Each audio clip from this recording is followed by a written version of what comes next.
All right, guys, we're about to go live right here. Let's run that video. Hey guys, welcome to the Live Well, brought to you by Digital Sportsman, where we get together with our community and talk fishing. The show's fixing to start, we're getting everything ready. But in the meantime, we want to tell you about our fine partners that not only make this show possible, but are companies that we absolutely love and stand behind. Groove Fishing, changing the norm of tackle storage. Sonar Pros, specializing in high-end installations across all electronic brands. Go where the pros go. Lipsticker Fishing, specializing in putting clients on giant Lake Lanier bass. Bill Payne's Guide Service, fish with a legend on Lake Allatoona, seasonal smallmouth trips, or even get your sonar dialed in. Brooks Anderson Fishing, guide trips and educating today's anglers on Lake Lanier. Big League Charters, fish with a pro on Tellico, Fort Loudon, Watts Bar, and Chickamauga. Money Saver Lure Retriever, designed to break your lure free from almost any snag. Fishers of Hope, benefit fishing tournaments to help people in need. Serve IT, industry-leading IT services for your business. Change the way you manage IT. Turner Tire, Jasper, Georgia's most trusted family-owned tire center. Atlanta Safe House, the trusted source for safes and gun safes in Tennessee, Georgia, Kentucky, and Alabama. And of course, Digital Sportsman, a new way to discover and book unforgettable outdoor experiences with local trusted guides. Go to fngo.com to get direct links to all our fine partners. Get ready and let's talk fishing. All right, here we are. What's up, guys? Welcome to the Live Well this Thursday night. What's happening? What's going on, guys? That's Father Time up there. Hope all you guys are doing well today. It's been a great day. The weekend is in sight. See a couple of you out there already in the comments section. So we appreciate you guys joining us. Somebody's got to help Tim, though, figure out. We got Tim's out in Rome. If anybody's out in Rome that knows anything about technology, can y'all please get out there and help Tim? He can't figure out his camera and all that, but we got Tony in the house. Father Time's up there, and we're going to have a good conversation tonight. We're going to start out with the best baits in November.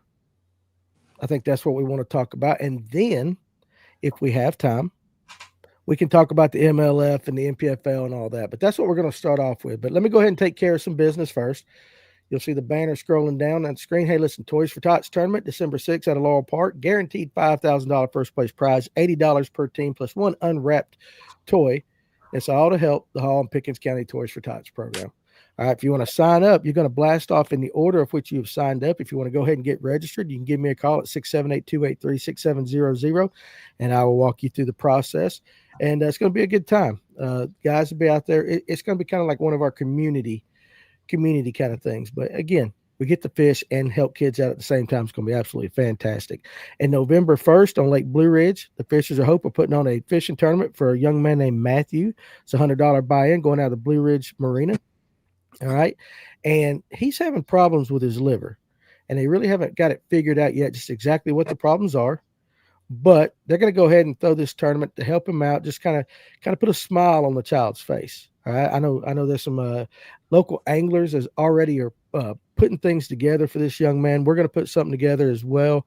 And I hope to be there to see his face. And, hopefully we can all enjoy that. Again, they're also going to do a raffle, and I think it's hamburger plates afterwards. So, again, just trying to raise money, another good community event that we hope you guys will take part in. And I got one more announcement. All right. If you are in the Blue Ridge area this weekend, okay, Blue Ridge Marine, they're having a super sale this weekend only, 30% off all live bait, tackle, kayaks, rod, and reels. 30% off of everything. You can buy or sell a boat there. And also, too, listen, if you're a guide in that area, you get 15% off every single day regardless. So take advantage of that. Locals get a discount of 10%. I don't know what a local is. We'll have to figure that out with Jen.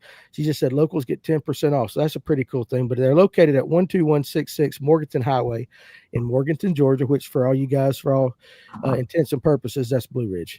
All right. So you can give them a call at 706-900-4004. So anyway, all right, guys, I guess we're here. Tim can't figure it out, and we're just going to take off without him. Let's jump into the comment section real quick and get caught up with those. I know it's crazy. I can't see any comments, Danny. Oh man, well, probably a good thing. It should be on. Listen, technology. We're just happy you're here. Well, that's good enough. You can read the questions. I will read them. I will do all that too. So, Brazil Shellnut. Tyler went out with a meal today. He said a meal put us on some bigs. Jack Butler, Steven Sturgeon, Land Hammer Fishing. What's going on, buddy? Ron Swinford said, I am not going to Tim's house tonight. And can Tim live stream from his body cam while he's on duty? See, this worries me, Tony. Yeah. Being that Tim is, a policeman and has technology that might be used in a court case. Well, I'll say it like this. Your law enforcement, most of it's so simple. It's just pushing a button, and there's no really figuring stuff out. If it don't worky, it don't worky. So that's how it gets put in court. Like, it did not work at the time. It didn't work. Silverpunk says this looks weird. Yeah, it does right now, but it is what it is, right?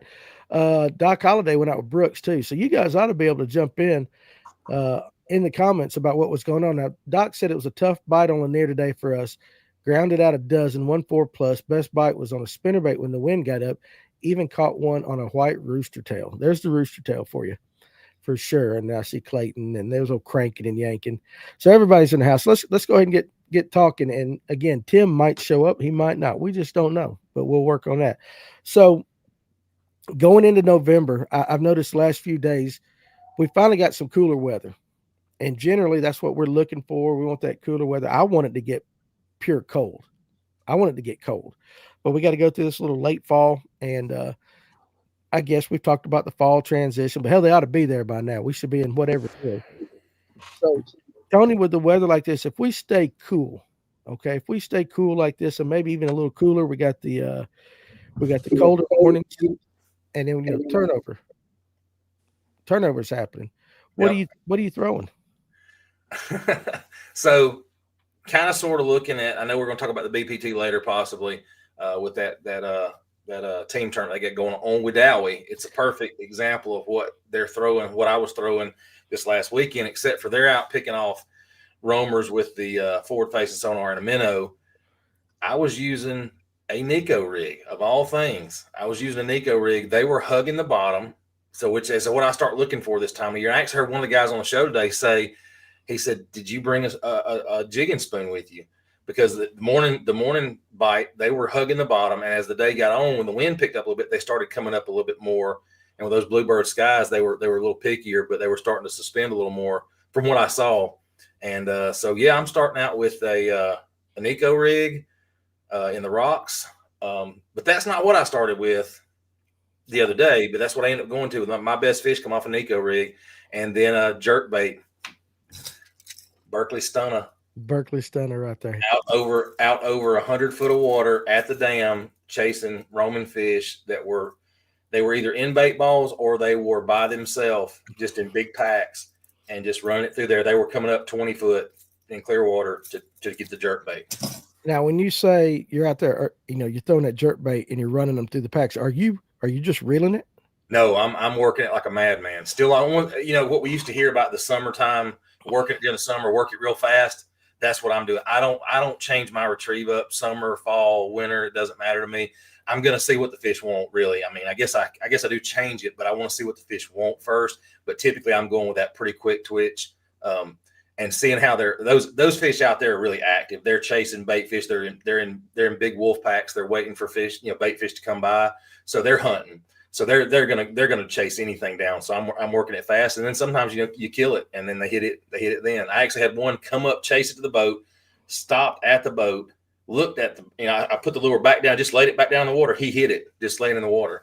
It was a little tiny thing, but just they're that aggressive right now. And I noticed on the team thing today, they were saying they were spitting up little bitty bait fish. So I'm thinking something smaller. I might even go to that little stunner. They make the stunner. This is the full size one. They also make the 100, which is the smaller one. So you can go to something like that. I got you. So let's see, Tony, how do you like the live on with Dowie? Because that's where the MLF's on there right now. It's funny to watch. So I've never had the experience before of watching somebody fish a professional tournament on my lake, right? And I watched it today, and I'm sitting there laughing. I'm going, if you'd move 100 yards to the left, you'd catch them. Because there was one point the guys were sitting within eye shot of where I was catching 2.5 pound spots. Now, and that's not a big fish, but for Wadali, that's a decent fish. You saw what they were catching. I mean, it's the lake of 1.5 pounders, apparently. But literally, that you could see the spot that I was sitting on Saturday where they were at. Well, both spots I was sitting on. One was at the dam. They were fishing a point right outside the dam. I thought it was pretty cool to see it on Wedowee because that lake doesn't get a lot of talk about these days. But you see why the fish they're catching. And I, what's crazy about that is they had parts of the lake restricted. They wouldn't allow them to go up the rivers. If you looked at their layout, the rivers were actually in red, and the creek arm, the last big creek arm on the south, was in red. Those were off limit areas. They were only using the bottom third of that lake, which is it's spotted bass country down there. I mean, that really, if you want to get the bigger largemouth, you got to get back in the creeks. You got to get up the rivers. I mean, they're down the south too, but obviously you're trying to find the ones that are either running in the packs with the spots or they're in the spots, just the random areas or whatever. But I kind of found that a little interesting. They didn't allow the whole use of the whole lake. And I don't know if that was because of the no wake law that came out. I don't know why they restricted those areas. It was weird. Yeah, I have no idea. I thought it was pretty cool. I mean, it was pretty neat, but I found myself at one point I went, oh, if I was fishing this, I'd win this thing, and I'm like, how many guys have said that about their home lake? You're like, I'd have won this thing. And then and I stopped and I went, you're out there catching a pound and a halfers too, dummy. So I mean, you're not doing no better. Well, I know at one point there was I was watching some of it. I was going in and out, and it looked like the two teams that were I saw today, two of them were doing really good, and the other two were struggling bad. I know the Skeet Reese team or whatever, that they struggled really bad. There was one team that went into the third period, but that had only caught 3 fish, I think. I think that was it. I think that was Skeet Reese and them. Going into the third period. So I remember watching Skeet catch his first fish of the day, and it was in the late second period. It was.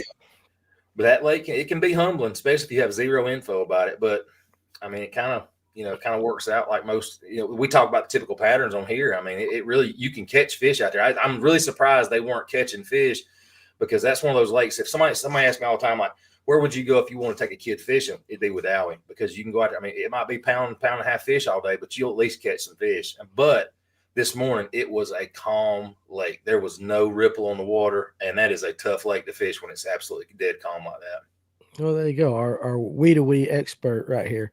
We bring it all to you guys. Silverpunk wants to know if any of y'all picked up any of the new Berkeley baits yet. I have not. No, I haven't picked up anything new. Me neither. You haven't yet, so we can't give you. But you guys in the comment section, if you have, help out Silverpunk right there, because Tyler is. Let's see, cranking and yanking. Yeah, it is the same dang Van Halen pick. And guess what? Listen, this weekend I'm picking up my Frankenstrat replica that Tom Oswald made for me. So it's going to be hanging right, but that is that red with the white and black stripe that Eddie used. It's going to be hanging on the wall behind me, so I can just drive you guys even more crazy with it. Ace Frehley was good, but Ace Frehley don't need to be on the same wall with Eddie Van Halen. Bottom line outdoors, would a scrounger head work this time of the year? Yes. I'm going to say, like, I throw a scrounger year round, but let's Father Time, you throw one at all? Yes. Okay, you answer that question. Would it work this time of year?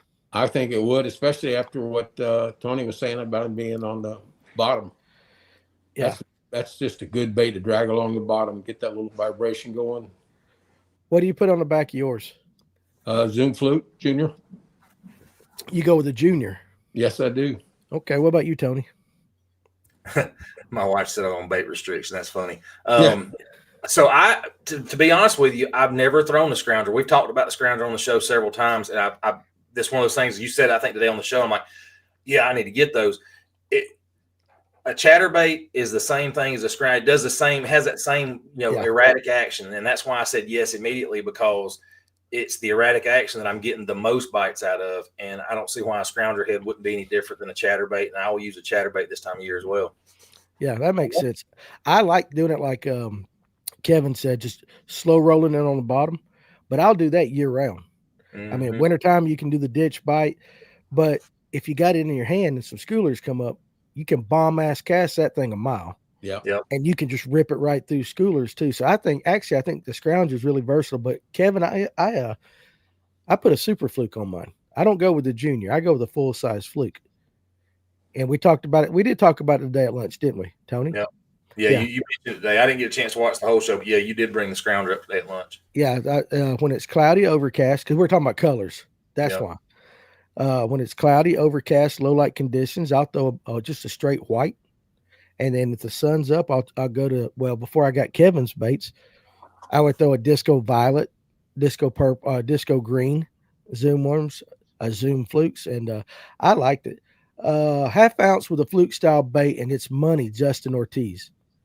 Those And two colors, the violet and the green, are excellent colors. Disco green, disco violet. yeah, and I've seen guys on Lanier, they'll take those on a ball head jig, and they'll throw past the brush pile with the disco green and all that. They'll do it with regular flukes too, but I've seen a lot of guys using the disco green. Let it go to the bottom past the brush pile. They're using their forward facing. They're reeling up, kind of slow. And then once it gets right to the brush pile, they'll give it like 3 or 4 big pops and get it up, and they'll let it kind of fall down, going over the brush pile like a fleeing heron. They do pretty good with that. So let's see. Cast echo on a scrounger, Alex says. Yeah, that could do that. Silver funk. Oh, go ahead. I'll say they've done some videos and some people have done some testing with that scrounger, and it's with the cast echo, and it works really well. Yeah. Alex wanted to know where Tim is. Tim can't get his camera to work for some reason. Technology, and he's in Rome. So I don't know. And Ron Swinford's not going over there to help him. I don't know why Ron can't do that for us, but it is what it is, right? Adam W. Fish, and I use the original fluke on a scrounger for sure. Do you keep the skirt on the scrounger? Now, Stephen Sturgeon, I don't throw a scrounger with a skirt. I haven't seen one. Have you guys seen one of those? Yes, I've got some, but I don't throw it with it. Okay, I've never even bought one with a skirt. I think it messes up the action a little bit. Do you really? Yes, and I'm throwing a junior too, so it's hiding part of that bait. I got you. And one thing with the scrounger that I've always done, I never throw a paddle tail or anything like that on it because I think it works against the bait itself. So always a straight tail style bait. Does that seem fair enough for everybody else on that one? Right. Yeah, I had somebody ask me that the other day about a paddle tail, and I used you had said that before, and I used the same theory behind it, that I don't use the paddle tail for a better bait because of that same reason. I think it messes up and I could be way off, but to me it does. Yeah, I got you. John G is tired. He just got to the house because you were fishing all day. Now, okay, Bottom Line Outdoors mentioned this today at lunch. And so let's go ahead and bring it up right now. And I wish Tim was on here because Tim throws a wobble head a lot. We know he likes the wobble head. Have you guys ever tried a Zoom fluke on a wobble head? I have not. Can't say that I have. No. Okay, what would you throw if you could have any bait, whatever, your choice, on a wobble head? What would you throw? Because he's also asking, or should I use another bait?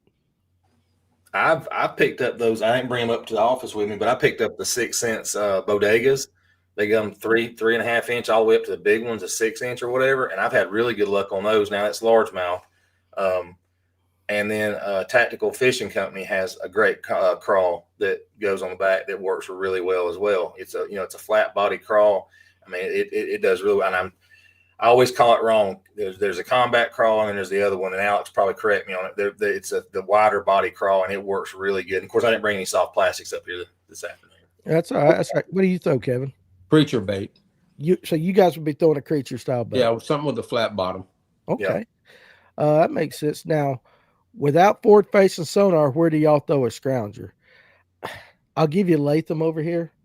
Latham has a couple ledges, semi ledges, old road beds. I love working those where there's brush. If I'm on Lanier or Allatoona, I'll throw it across a point. Just same places you throw a rock crawler or anything like that, or a chatterbait, and just kind of work it through there. So here in a little, month and a half, ditch fishing is going to be maybe a little longer depending on the weather. Throw it right down the middle of a ditch. Just let it go to the bottom and slow roll it. But that's me. Rocks. Yeah, Kevin says rocks and all that. So you still can't see the comments, Kevin? No. He's running blind tonight. I'll keep you in the loop. George Thornton said caught some fish last week on Lake Jackson using a mid-sized baby brush hog around docks and laydowns, green pumpkin magic. That's a bait we don't talk a lot about. It comes up from time to time. I know Dave Aldridge loves a baby brush hog. Used to, that was one of the baits everybody threw back. It seemed like back in the late 80s, early 90s or whatever. We were all Texas rigging brush hogs and things like that. You guys still throw them at all? Sometimes on a Carolina rig, but that's it. That's where I figured it'd come up. What about you, Tony? I keep them in the boat, but they're just a placeholder, I guess. I don't hardly ever throw a brush hog of any kind. I mean, I've got bags of them, but they get free boat rides, I guess. That's about it. I got you. Ron says Reaction Innovations makes a fluke type bait, straight tail that would work great on a scrounger head. So there you go. Now, Jim Wright. Now, I think he's going back to the wobble head here. And Jim, correct me if I'm wrong, but I think that's what you're doing. A Senko. And I want to say Tim sometimes he'll throw plastic worms, a worm style bait on a wobble head as well. But Tim, if you remember, because he ain't on here, we would ask his ass. But Tim works his wobble head. I know you're laughing, Tony. I say you can go ahead. I don't know why he's not. I mean, I don't know what happened. He just completely went away. Listen, if I can figure it out, right, Danny? That's it. If you and I can make this work, if me and Kevin can make this work, everybody can make this work. I already sent him a text, told him to get an iPad. Hey, listen, he should know how to do that. And this guy's protecting us. All right. But seriously, I do know that Tim uses it fast. He likes to reel his real aggressive on that wobble head right there. He stays in contact with the bottom, though, while doing it, but he throws a 3/4 ounce most of the time. That's right. He goes heavy. That's what I throw, and I caught so much crap when I took a guy fishing because I was throwing a 3/4 ounce, and I was getting bit one after another. I want that thing on the bottom, and to me, that's the way to stay on there. It's just that heavier. I can't throw anything lighter. I tend to reel too fast. You know what? If I threw something 3/4 ounce, so I would feel like I'm just pulling a bowling ball across the bottom. I'm not used to that weight. Yeah, but that's what I want. I mean, because I want it to be hitting the bottom, and believe it or not, it's sometimes with them, especially with those big bodegas or big creature baits, it adds so much. And I know it doesn't float because it's still heavy 3/4 ounce, but it to me it doesn't stick to the bottom as good as it could, I guess. But I mean, that's what and like I said, I caught a lot of crap for it, but I was hanging fish after fish with it. I mean, I like 3/4. I got you. Hey, Alex, Purrs, you still out there? Hit me up in the comment section if you are. Dave Aldridge says shell bars. Yeah. So that makes sense. Of course, he's out of Gunnersville. Mm-hmm. That's a Gunnersville thing. That seems to be a fall thing, those mid-sized creatures in the fall. Does that sound right to you, Kevin? It does. But even a big creature bait, not just a mid-size, but a big creature bait too, because they're starting to feed up. They're chasing.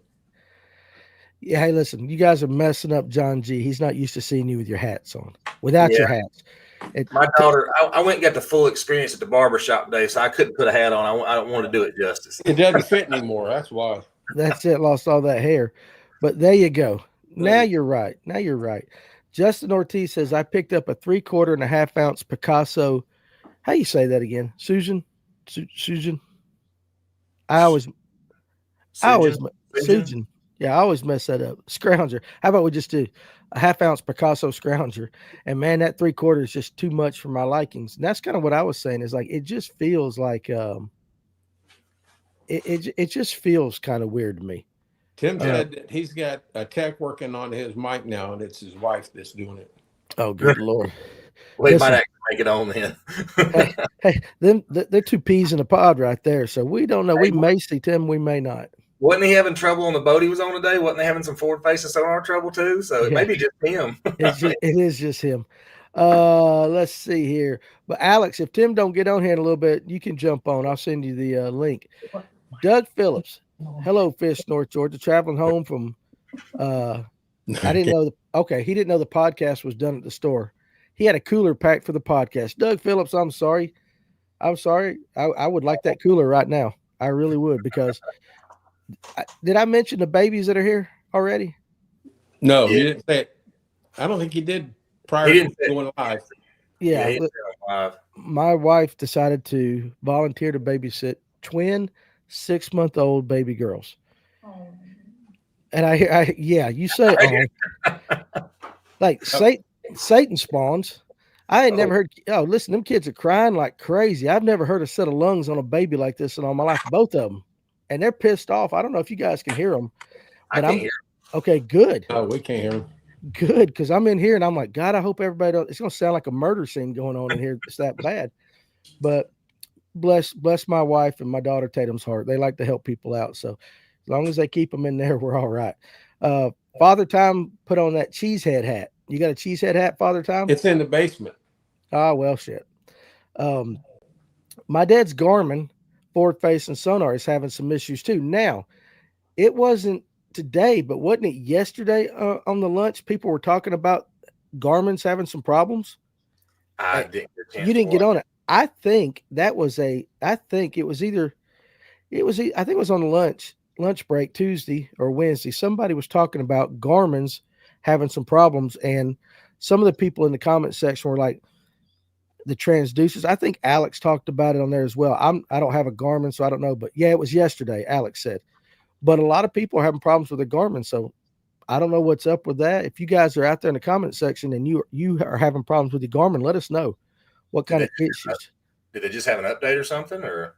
I have no idea. I know that's usually when you start seeing problems. All of a sudden, is an update that comes through, especially with the Lowrance. Yeah, and so yeah. Justin said, 2 days ago on the break, it was a big topic. But still, okay, let's do this. Since you've been fishing a lot longer than all of us probably put together there, Kevin, I'm not saying you're a seasoned fisherman, but yes, I am at the same time. What would you be fishing with in November in a typical year? What are like 3 or 4 baits you're going to have every time you go out? Certainly a spinner bait. I'm going to be throwing a lipless of some type. Alabama rig at this time of the year. I'll start swinging it a little bit, and I'll have a jig. Alabama rig, huh? Yes, sir. Okay. They're chasing bait balls right now, so. It makes sense. It makes sense. I'd Now, on your lipless, what are you targeting? I'm going shallow on the lipless unless I see them blowing up, but I'm going to go shallow, throw that up on the bank and drag it back out pretty good. Okay, and you mentioned the spinner bait. Same thing? Yes. What kind of spinner bait are we throwing? I already know the answer. Terminator spinner bait. What color? Chartreuse white. 1/2 ounce or 3/4? 7/16 ounce, and I'll pull most of the chartreuse out. It'll just be like 6 to 8 strands is all. Is that because you got picky fish you're going after? They're not going to hit it if you got like 10 strands of chartreuse? No, it's just what I'm cracking my wife up, you know. You're going after bougie fish. Yeah, I know it. No, I just feel more comfortable throwing towards that shad color, and I just need a little bit of chartreuse in there, not a lot. Okay, I got you. All right, Tony. I know you mentioned already kind of you're talking about today, like with the jerk bait and stuff. right? Give me a few more. And you guys in the comment section, throw out there right now what you would be throwing. Give us 3 or 4 examples of the baits going into November that you guys will be throwing no matter what. I passed over a reservoir this morning going to work, and the fog, that cool, crisp morning, the fog starts getting on those waters, and I love a walking topwater. This is the Berkeley Cane Walker. You had it on the show this morning. You were talking about on the show this morning, or today at lunch. Yep. This is the 110. I throw the bigger one most time, but I think I either broke them or lost them, whatever I did. But this is the 110. I throw it in the bone first thing in the morning. When that fog's on the water, those spots hate whatever is coming across top of the water, and I like that to start with. Typically, I had a few blow up Saturday. It just they were not grabbing a hold of it well enough. You throwing it shallow or out? Yeah, it's gonna kind of tell one of my little hot spots that I like to fish, but I like rip wrap this time of year. It's something that holds heat a little better, so you get that change in the water temperature. But yeah, I'll throw it up around the banks. I mean, I'm talking dirt shallow and just start working it out. That's one of my favorite. And then I don't have the color jig that I use, but a football head jig is something I'll throw. This black and blue works really good for me even in clear water, but I've gone to more of and you had it on the show today, Danny, the green pumpkin with purple in it. That is that on Saturday. You mean like these? Exactly like those. And I've sent you the picture of the one I want you to make for me, a while back. But there's something about that color. I got it from Brazzalo's, but he doesn't make it. It's a custom color that they only made that one run of, and I absolutely love it. That's a couple. The jerk bait, obviously, and either the deep diving jerk bait stunner or even the Spro McDart is another great one to throw. Yep. I've got a couple of other baits out here. I didn't get the color that I'd be using. Well, hang on, I did sort of. The DT 6, 8, 10 in the green, green crawdad, whatever they call that, red crawdad, whatever color they call it. It's got the green back on it though. That's a good one. Or bait fish color, like the green back, the green gizzard shad or whatever it's called. I like those. How close is that to red bug? Hold that back up because I got my Spro red bug right here. It's close. It's real close. Yeah. Real close. Us seasoned veterans throw the Spro. You can Yeah. throw your DTs. If Well, you, I didn't. So I've got all my Spro stuff is hanging on the bait wall. I don't have a Spro box built yet, just for my Spros. I didn't want to mix the two together. So With all that ballistic tackle boxes you got the other day on that. hey, those things little filled short. up. Yeah, those things filled up quick though. So I got to get a Spro one now. So that's probably a once a month buy on those things. I got you. You better clear it with the wife first. Yeah, because he's on restriction. I tied. Let's see, and I know you can't really see that well, and I haven't trimmed that up or put a weed guard in there, but I tied. I think I'm up to 67 of these since the lunch break. Oh man, I still got another 40 to go. So that color goes out quick. is that for an order, or are you just tying them to Several orders? Yeah, I need to get me some of those. I really do. Several orders. Let's go on up. I missed a couple of them. Let's see. Jig. This is Justin Ortiz. A jig, a spinnerbait, a shaky head, a crankbait, some type of topwater. Okay, that sounds about right. Alex says spot choker with a little fluke, battle baits, minigun spinnerbait, a walking bait, a crankbait, and of course, a shaky head. And that's always, Alex is always going to have a shaky head tied on. Ron Swinford, buzz bait, walking topwater, crank it in a worm. If the wind blows a spinnerbait or if the water gets dirty, I assume he's talking about spinnerbait. Now, Kevin, you mentioned a spinnerbait. Are you looking for that same stuff? Got to have a little wind, maybe a little stain on the water? Or are you throwing it at anything? No, that's got to have some wind or some kind of off-colored water. Gotcha. Okay. That's why I'm throwing the white mostly. Gotcha. Bass time with Diaz, a jig, an A-rig. There's another A-rig vote. A crankbait and an underspin. We're seeing some patterns. Yeah. We're seeing some patterns emerge. Tim Hancock. Oh my God. Hold on a second. Everybody. Let me get this gentleman in here. Hey! Oh my God. There he is. Can you? I'm taking my laptop fishing next time and it's staying in the lake. Are you on your phone? I'm on my phone. I had to go. I can't go through Google Chrome. I hit the little default browser down there and it works. That's his problem. He was on a browser. What the hell's a Browser? Google browser? Well, sorry, I've had some assistance. Listen, I got you. I just ain't letting nobody see mine. Anyway, we're talking about, Tim, since you have graced us with your presence, talking about some baits going into November. I'm reading off the comments right here, and then we'll get with yours. Go ahead and think about it. And we're going to circle back with you because we got a question about a wobblehead. Ooh, I got you on the wobblehead. I see. I knew that would get you excited. Hey, real quick, Alex said, Tim, turn your phone sideways. Oh, yeah. Now you're sideways. There you go. There you are. There you go. Yeah, hold it like that because on our side now it takes up the whole screen. Yep. Are you good, Tim? Just leave it like this. Leave it like that. Gotcha. I know it's technology's a bitch, but we're gonna work through it with you right there. Trust me, the wife's over here troubleshooting the laptop. I don't know why the damn thing doesn't work. Well, between you and Kevin, y'all got your significant others there, making sure you're staying straight. I know what Miss Terry's doing right there for sure. All right, Tim Hancock. Sitting in here, Danny. She's what? She's still sitting in the office with me, listening. Well, I wish y'all changed seats because she's much better to look at than you. I'm just kidding. Like, You're gonna get up and leave. He's not wrong. There we go. All right, there we go. Miss Terry, I love you. You can see this. I love you too. I know you are awesome. You bring class to the show. Now, Miss Terry, what would be your 5 favorite baits for November? I don't know. I'd have to look at them and see which one is the prettiest. There you go. Good answer right there. Good answer.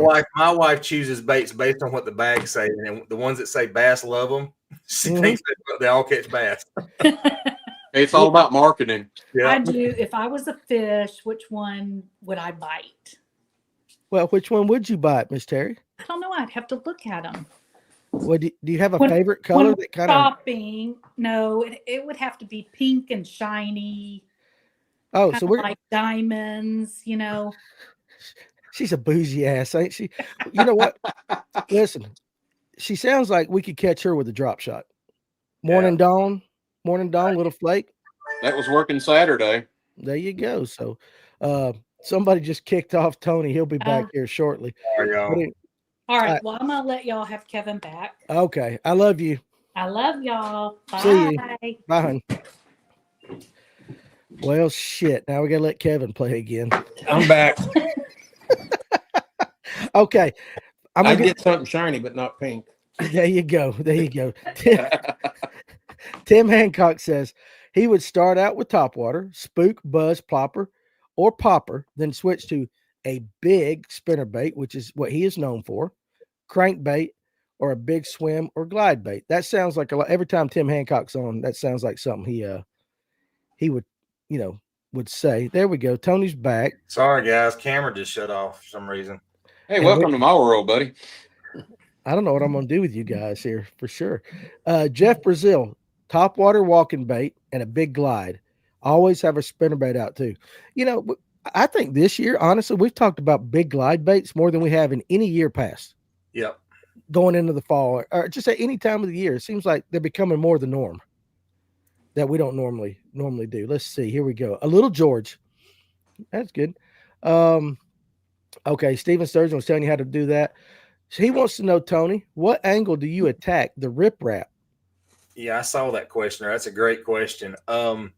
So typically I pull nose in first, and I'm using forward facing sonar, but even if I wasn't, I try to attack it. If I'm doing, let's say it's a jerk bait, I'm throwing it at the bank and working it back first to see what they're doing. But with forward facing sonar, I found that the rip wrap where it comes down, let's say it's deeper water, it comes down where the rip wrap and the bottom meet seem to be where the fish are hanging out at 15 foot or so. So, it just depends on how they're reacting or how I see them setting up. But so if they're sitting up along that line, I'll turn the boat into that line and fish that entire line, and I'll just drag parallel to the rip wrap that way. But I've had it work both ways. I've thrown a jerk bait literally up on the rip wrap and worked it straight back to the boat and had largemouth spots, whatever that are on that rip wrap. So just kind of play around with it and see how they, see how they're hitting or where you're seeing the most fish at if you have forward facing sonar. Okay, there you go.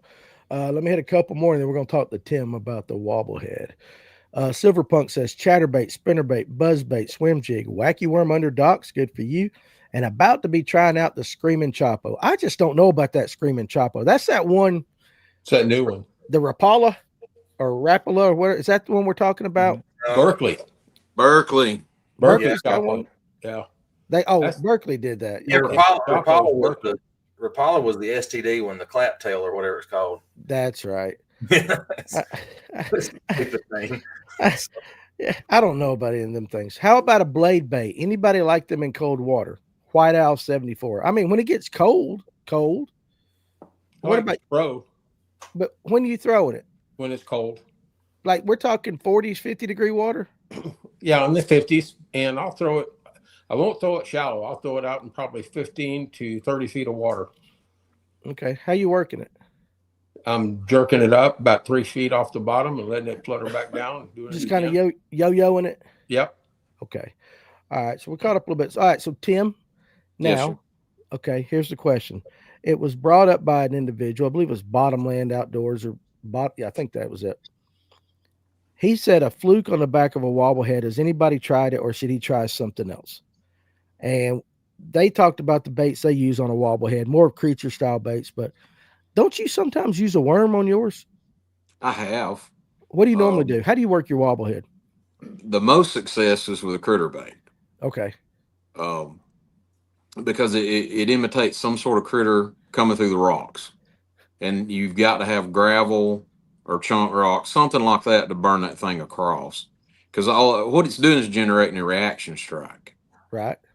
If you can smoke that thing by a fish, that fish may be lethargic as all get out, but it has two decisions to make: food, not food, intruder, or kill, Right. And I have literally watched them on sonar before sitting there, and you can dance a worm around them all day long, but you go smoking that little critter bait by them, and they just attack it out of natural instinct. It basically makes them bite. Yeah, you work it a little faster than normal, though, right? The warmer the water, the faster you smoke it. The warmer the water, the faster you work your wobblehead. Right. And you want heavy. I think a lot of people's problem with a wobblehead is they'll get a half ounce and think they got something. Hold on a second. Tony, get that smug ass look off your face. Hey, I'm telling you, man. That's what Tony said. And you're over there saying that. He's over there like, I told you, Danny. Yeah. I see you. 3/4 or an ounce. If you're in deep water, if you can get an ounce, which is hard to find really in the poured ones, but you can get the ones that snap on and put your own hook on it, which I recommend, because a lot of times if you buy one that's 3/4 to 1 ounce, that thing's going to have a 5/0 hook that's huge. You can get a Zoom Z-Crawl on it, which is a good bait to use, but Z-Crawl is kind of meaty and it'll want to float up off the bottom. The most success I've had is with the like Missile Baits D-Bomb, something that's maybe got a lot of ribs on it, but it doesn't have a lot of thickness to it, so it won't fly. I'm gonna see if I can pull Tony. Tony, hold that up. Let me see if that's you. That's Kevin. Hell, I That's can't. me. That's you. I'm trying to find out. I'm hitting all these buttons. That's Tony, camera 1. There you go. shit. Tony don't get to come up. Well, that's as good as I can get it, guys. I'm still trying to figure this out. That's a 3/4 ounce tungsten, and like Tim said, it's got a gaff of a hook on there. Yeah. Yep. You know what that looks like from here? One of them big ass missile jigs that John Aldred likes to play with. Oh God, yeah, one of those things. Yeah. Got like an 11 Big Bite Baits does actually make one that's 3/4 with a 3/0 hook. They are super hard to find. You can probably order them. The But best thing is to go buy you yeah. a tungsten head that you can just snap on. You got to have tungsten. You don't have to, but either a lead head or a tungsten head that you can snap your own hook onto, and then because a 3/0 fits the D-bombs perfect. 5 is like way back at the back, and what you want that thing just smoking through the rocks. The fish doesn't know what the heck it is. It's a dang intruder, man. It's something that just comes burning across the rocks. It could be a wounded brim. It could be a crawdad that's hauling butt, and they'll just smack it. But you said the warmer the faster. Now, as we go into the colder part of the year, which we're headed into, you slow down a little bit. Fish are slower, so just slow it down for them so they can catch up with it. You still ticking rocks? Yeah. Okay. But not like ditch fishing where you're sitting there cranking slow. No, you want that thing moving. You don't want them to have time to do anything but react and kill it. Okay. Tim, what Or brand bite of 3/4 ounce are you buying? Sir? What brand of 3/4 ounce or ounce are you buying? Big Bite. Put your hook on it. Big Bite Baits makes one that's already pre-assembled, or you can go to just about any of your lead or tungsten, your favorite brand, and find one of the ones that's got the little snap, and you can put your own 3/0 hook of your choice on it.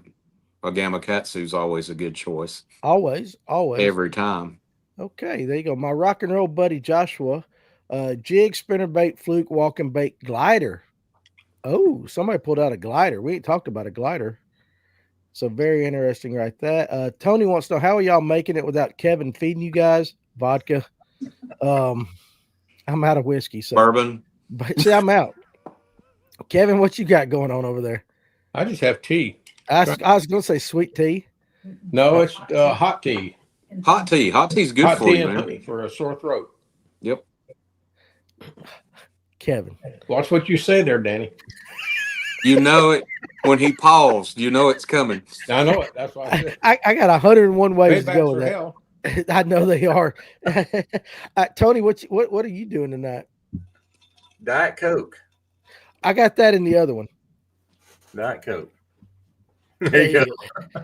I come prepared for 2 hours, guys. Right. Yeah, I order a 1/4 pounder with cheese and get a Diet Coke to offset it, right? Yeah, right. Time, Or an unsweet tea. Yeah. every time. Hard not to use baits that have produced consistently for 40 years, Tim. For sure, I get it. And hey, Kevin, on the lunch thing today, we were talking about colors and all that. And every time this comes up, you're the first person I think about every single time. I believe it was Patricia said black jitterbug. Yep. And that's your jitterbug of choice, right? It's got little gold stripes painted on the side of it, but it's black. There you go. I thought about you today when that come up.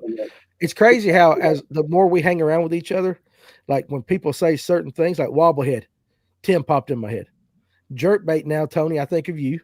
And then, good looking women, I think of Tim, I think of Kevin, and then but Publix, I think of Kevin.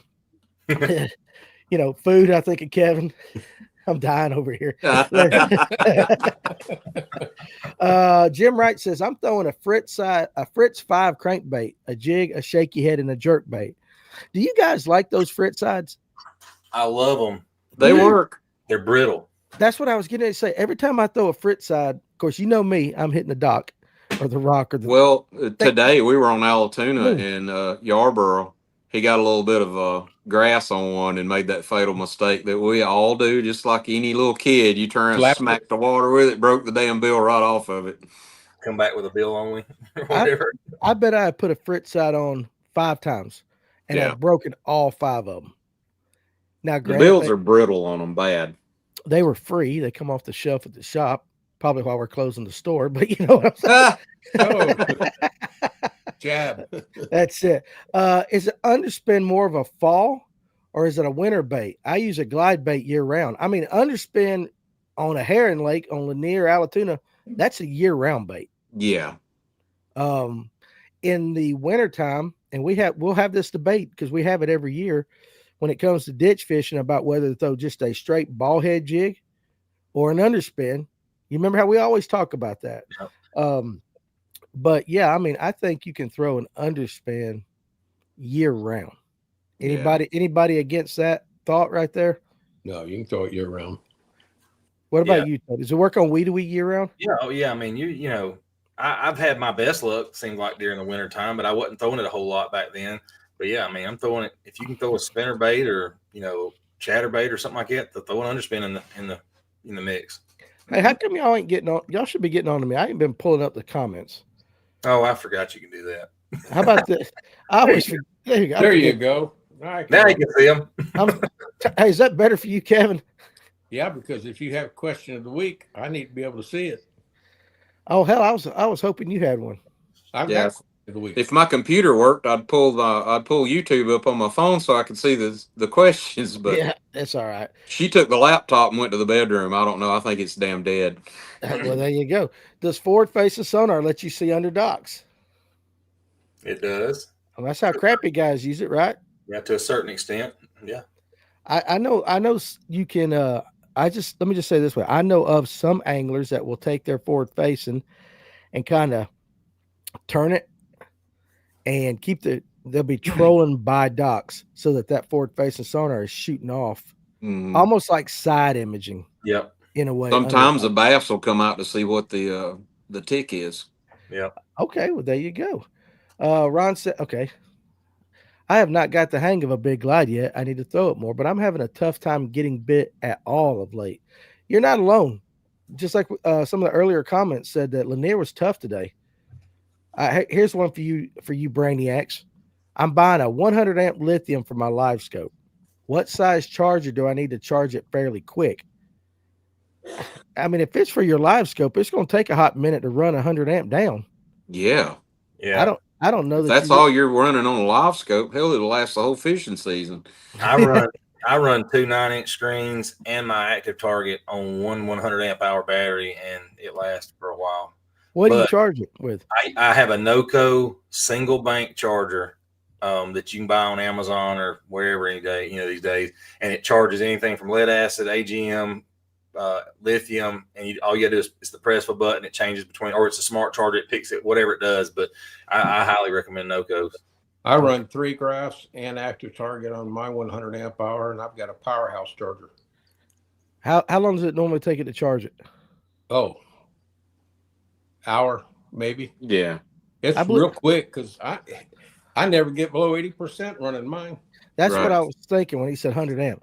I plug my NOCO in when I get back from the lake, and I mean, it will charge the batteries up, and then it goes down to the little maintenance mode where it just flashes, and hell, it's ready to go the next morning. Yeah. Okay. All right, guys, here's what we're going to do, because I already know we're probably an hour and a half behind on the comments. I'm going to scroll all the way down and start over. So if we missed a question that you guys have, type it again. So here we go. Oh, we wasn't that far. Okay. I wasn't that far. Okay, good. I feel better now. I was sitting there thinking, God, we're talking. Are we going to have a work day on a new studio? I will tell you this, guys, listen, and I'm not lying to you. I've actually had a bunch of people say they like this better than when we were in the studio because they can see all the guys at one time. Some of you may not like it. Some of you might, but I probably have had 30, 35 people, and I'm not exaggerating, say they like this version better. We'll see. We'll figure out what we're gonna do. Let's see here. Okay, Ron's talking about the Fritz side. I've never broken one, but the Fritz side works good in the cooler water. It is a small bait fish imitator. It will work 24/7, 365. A lot of the guys in the electric only world that I fish with, they'll pull that Fritz side out in January and February on Lake Lanier, up creeks like Baldridge Marina when it's muddy Oh yeah. because it's so thin and such a tight wobble. I do know a lot of people do that. Do you? I mean, when do you throw them year round? Any of you guys? I do.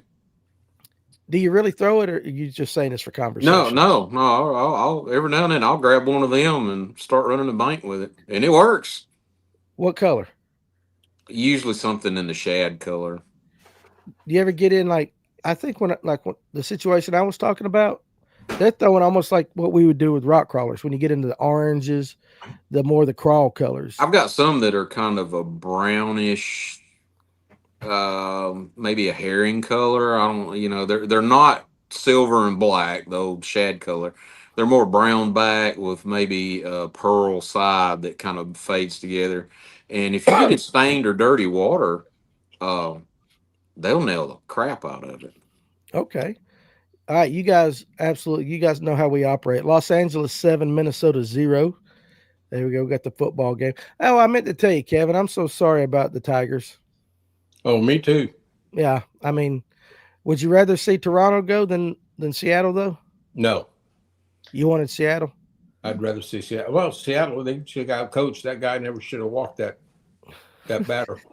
Well, If he'd have hit a home run, it's been 3-3 instead of 4-3.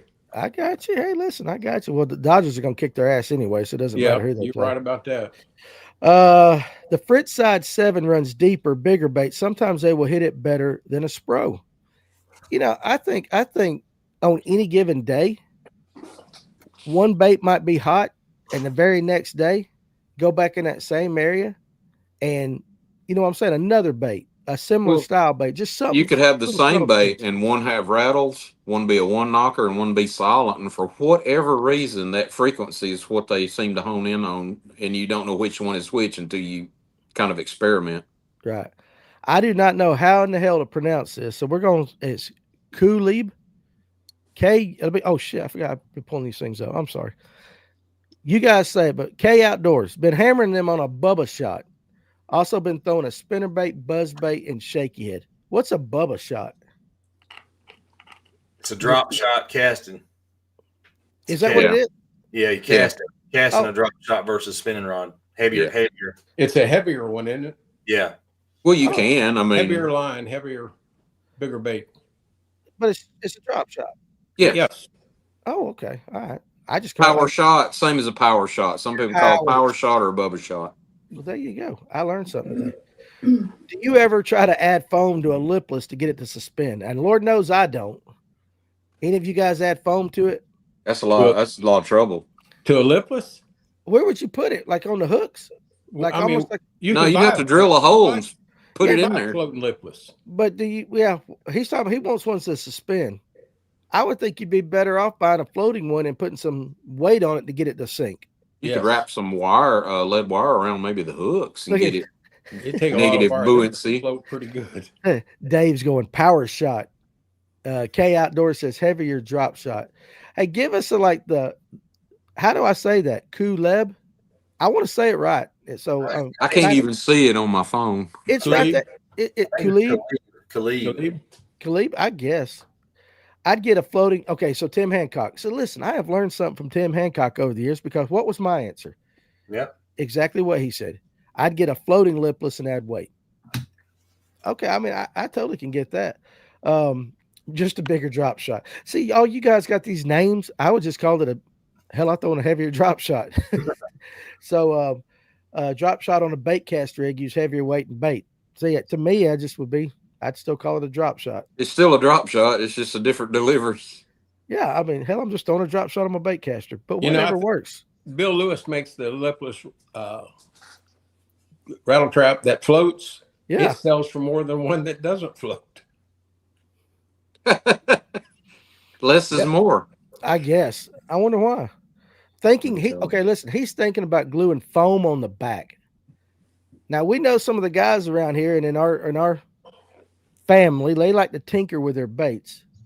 And he is from Illinois, so we won't hold that against him. But gluing foam on the back, I wonder how that would work. I don't know. He needs to let us know. Take a video and send it to us. That would be interesting. I mean, how much foam do you have to glue on one? Like a half ounce. How much foam do you have to glue on one to get it to float, though? There's some math involved here. Float vertically too. Yeah. Horizontally rather. Right. So yeah, there's some math and physics involved here. Yeah, we don't do math and physics here. This is we can't even get a laptop camera to work. So this is don't say we. I'm just kidding. Yeah, you're right. Me, I can't. It's a nut behind the wheel. I read this from Ron. I have put foam in a crankbait before. You have a silent bait pretty quickly, and it floats really fast. So what do you do? Like get some of that spray foam, like you put around windows and stuff? I would guess. I have no idea. You would have to have 2 holes in it because you'd have to have a hole to deliver it in and one for the air to come out. So you're gonna have to drill 2 holes in it. Yeah, he's put it inside the crankbait, so he's got to get a hole in it somehow. Yeah, you'd have to have 2 because if you start in on one, you've got to have somewhere for that air to go out. So you're gonna have to drill one high and one low and let it fill up. How'd you do it, Ron? Is that foam absorbs water over time. So, I mean, it probably gets heavy. I don't know how quick it would, but it seemed like it would get heavy again pretty quick. Yeah, unless you sealed it up. Yeah. I have no idea. He goes, yeah, drill a hole, fill it up, boys. Simple enough. I like it. All right. So there's the baby oil hack on a crankbait to get it to suspend. So you can go diddy on your crankbaits if you want to. If you want to go kinky. If you want to go diddy, you can do it. Maybe drill a hole and take some shot out and seal it back with super glue and baking soda. What the hell's baking soda got to do with it? Yeah, I'm being very serious. You guys are absolutely like teaching me some stuff, but sometimes I see something and I'm totally lost. What would baking soda do, Harrington, if you don't mind me asking you? I wonder if it's not an activator for the super glue, maybe. I don't know. Or it creates more of a epoxy, almost like what the crankbait might be made out of, I guess. I don't know. We have such a highbrow podcast. You know what I'm saying? Hey. Hey, people like it. You have to seal the foam with some epoxy. So he is going back and sealing his holes. Right. So good. Yeah. It would stay good then. Yeah. Every time I see hole now, I think of dolphin there, Tony. Thanks a lot for that one too. So that's hard. That's hard to type out in the chat thing, and you're supposed to make the sound of a dolphin. That's what's trying to do that during the chat. The other was kind of hard to do. So you guys missed that. Well, how do you spell that? Yeah, exactly. I don't know. It was Steve Billington, wasn't it? We were talking about how to get the fish to close their mouth. Yes. On a catch board so that you could take a picture. And he said you give them a little shot, kind of tickle the derriere, and it shuts their mouth. And Tony said that's called dolphin in it. It's called the dolphin. The dolphin. And I didn't know what in the world he was talking about. Because anytime you touch that area, she goes,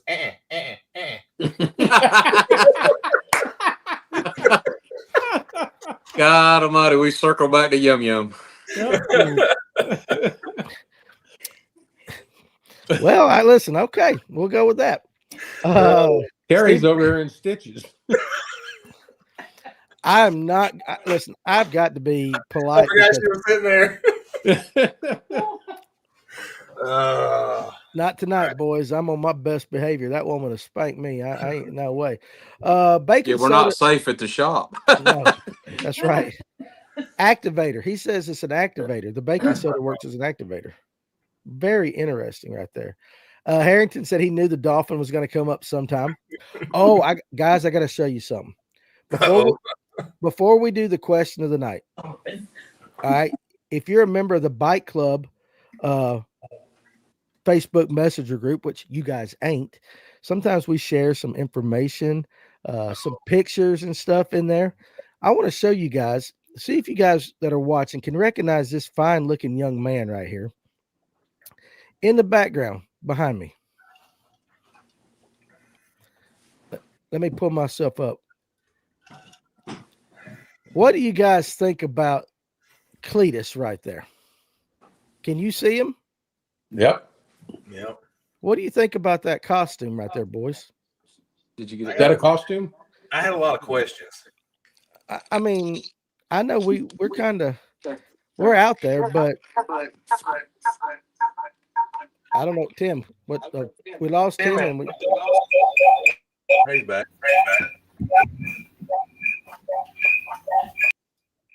911. okay. So I took Tim off. That was all the noise. Yeah, that is Cletus right there. He did a Halloween costume today, and he's got some woman over here. Let me see. I hit my rod. She's wrapped up in a bag, and he is dressed like I have no idea who the hell that is. Yeah, I was lost on. They have a Disney banner above them. Yeah. So I was lost on the characters, except for maybe the ladies, maybe Nemo in a fish bag, like Finding Nemo. I don't know. You actually thought about that some, Tony. Because I was curious, because that's not the first thought that come into my mind. Oh, Tony What Watkins was the says first thought? I'm not saying it on here. Look at the whole picture. Look at the whole picture of what it is. Only we can see the whole picture, right? But it didn't. I was like, "There's no way that was in an office get together." So anyway, I figured out it must be Nemo. Tony Watkins says it's from Nemo. Okay, but I don't know who the girl is. That's why I was lost on that. Or the girl, the Clint, who I don't know who he's dressed like. Okay, yeah, that's crazy. The bag looks like a safety hazard. Clint in a skirt. Can life get any better? That's an illegal human trafficking situation for sure. He is Darla off of Nemo. Okay. I want to know why Tony Watkins knows that. I hadn't seen Nemo since the day it hit the theaters, I think. I've never watched Nemo. I thought that was funny. I told him I was going to show somebody that. All right, are you back now? Is that better? Yep. Yeah. For a second, you blew us up right there. All right. Well, yeah. I had my phone going, and my wife came back in here going, "I've got the laptop working," and it was like Woodstock. Yeah. Okay. It's like that. All right. So, hey, listen, Kevin, you got a question of the night? I do. All right. So, listen. Clint got into a San Diego jam. All right, Clint. There you go. So, I'll tell you what, I'll send somebody a rock crawler. That's about all I got at the house right now until I get some other stuff. So whoever answers this question first, and am I the only one that can see? Am I going to have to like play the? Tony can see comments. I can see comments. All right, Tony. So you can, as I keep them scrolling up, you can. Well, I can scroll through them individually here. Can you? Yeah, I'm on Stream. I've actually got StreamYard up on my computer, so. All right, good. All right, Tony says, get your calculus brain ready. No, it's real simple. All right, go ahead. All right. What is my personal best largemouth bass? It is double digits after the decimal. That's all. The only clue I'll give you. What is my personal best largemouth bass? Annexation of Puerto Rico. Dude, I've known you for a long time. I ain't got a clue. He said it before. I didn't know it until I saw the answer, but he said it before. Yeah, I think he's gave it away on the show a few times. Do you know it? I don't. I do.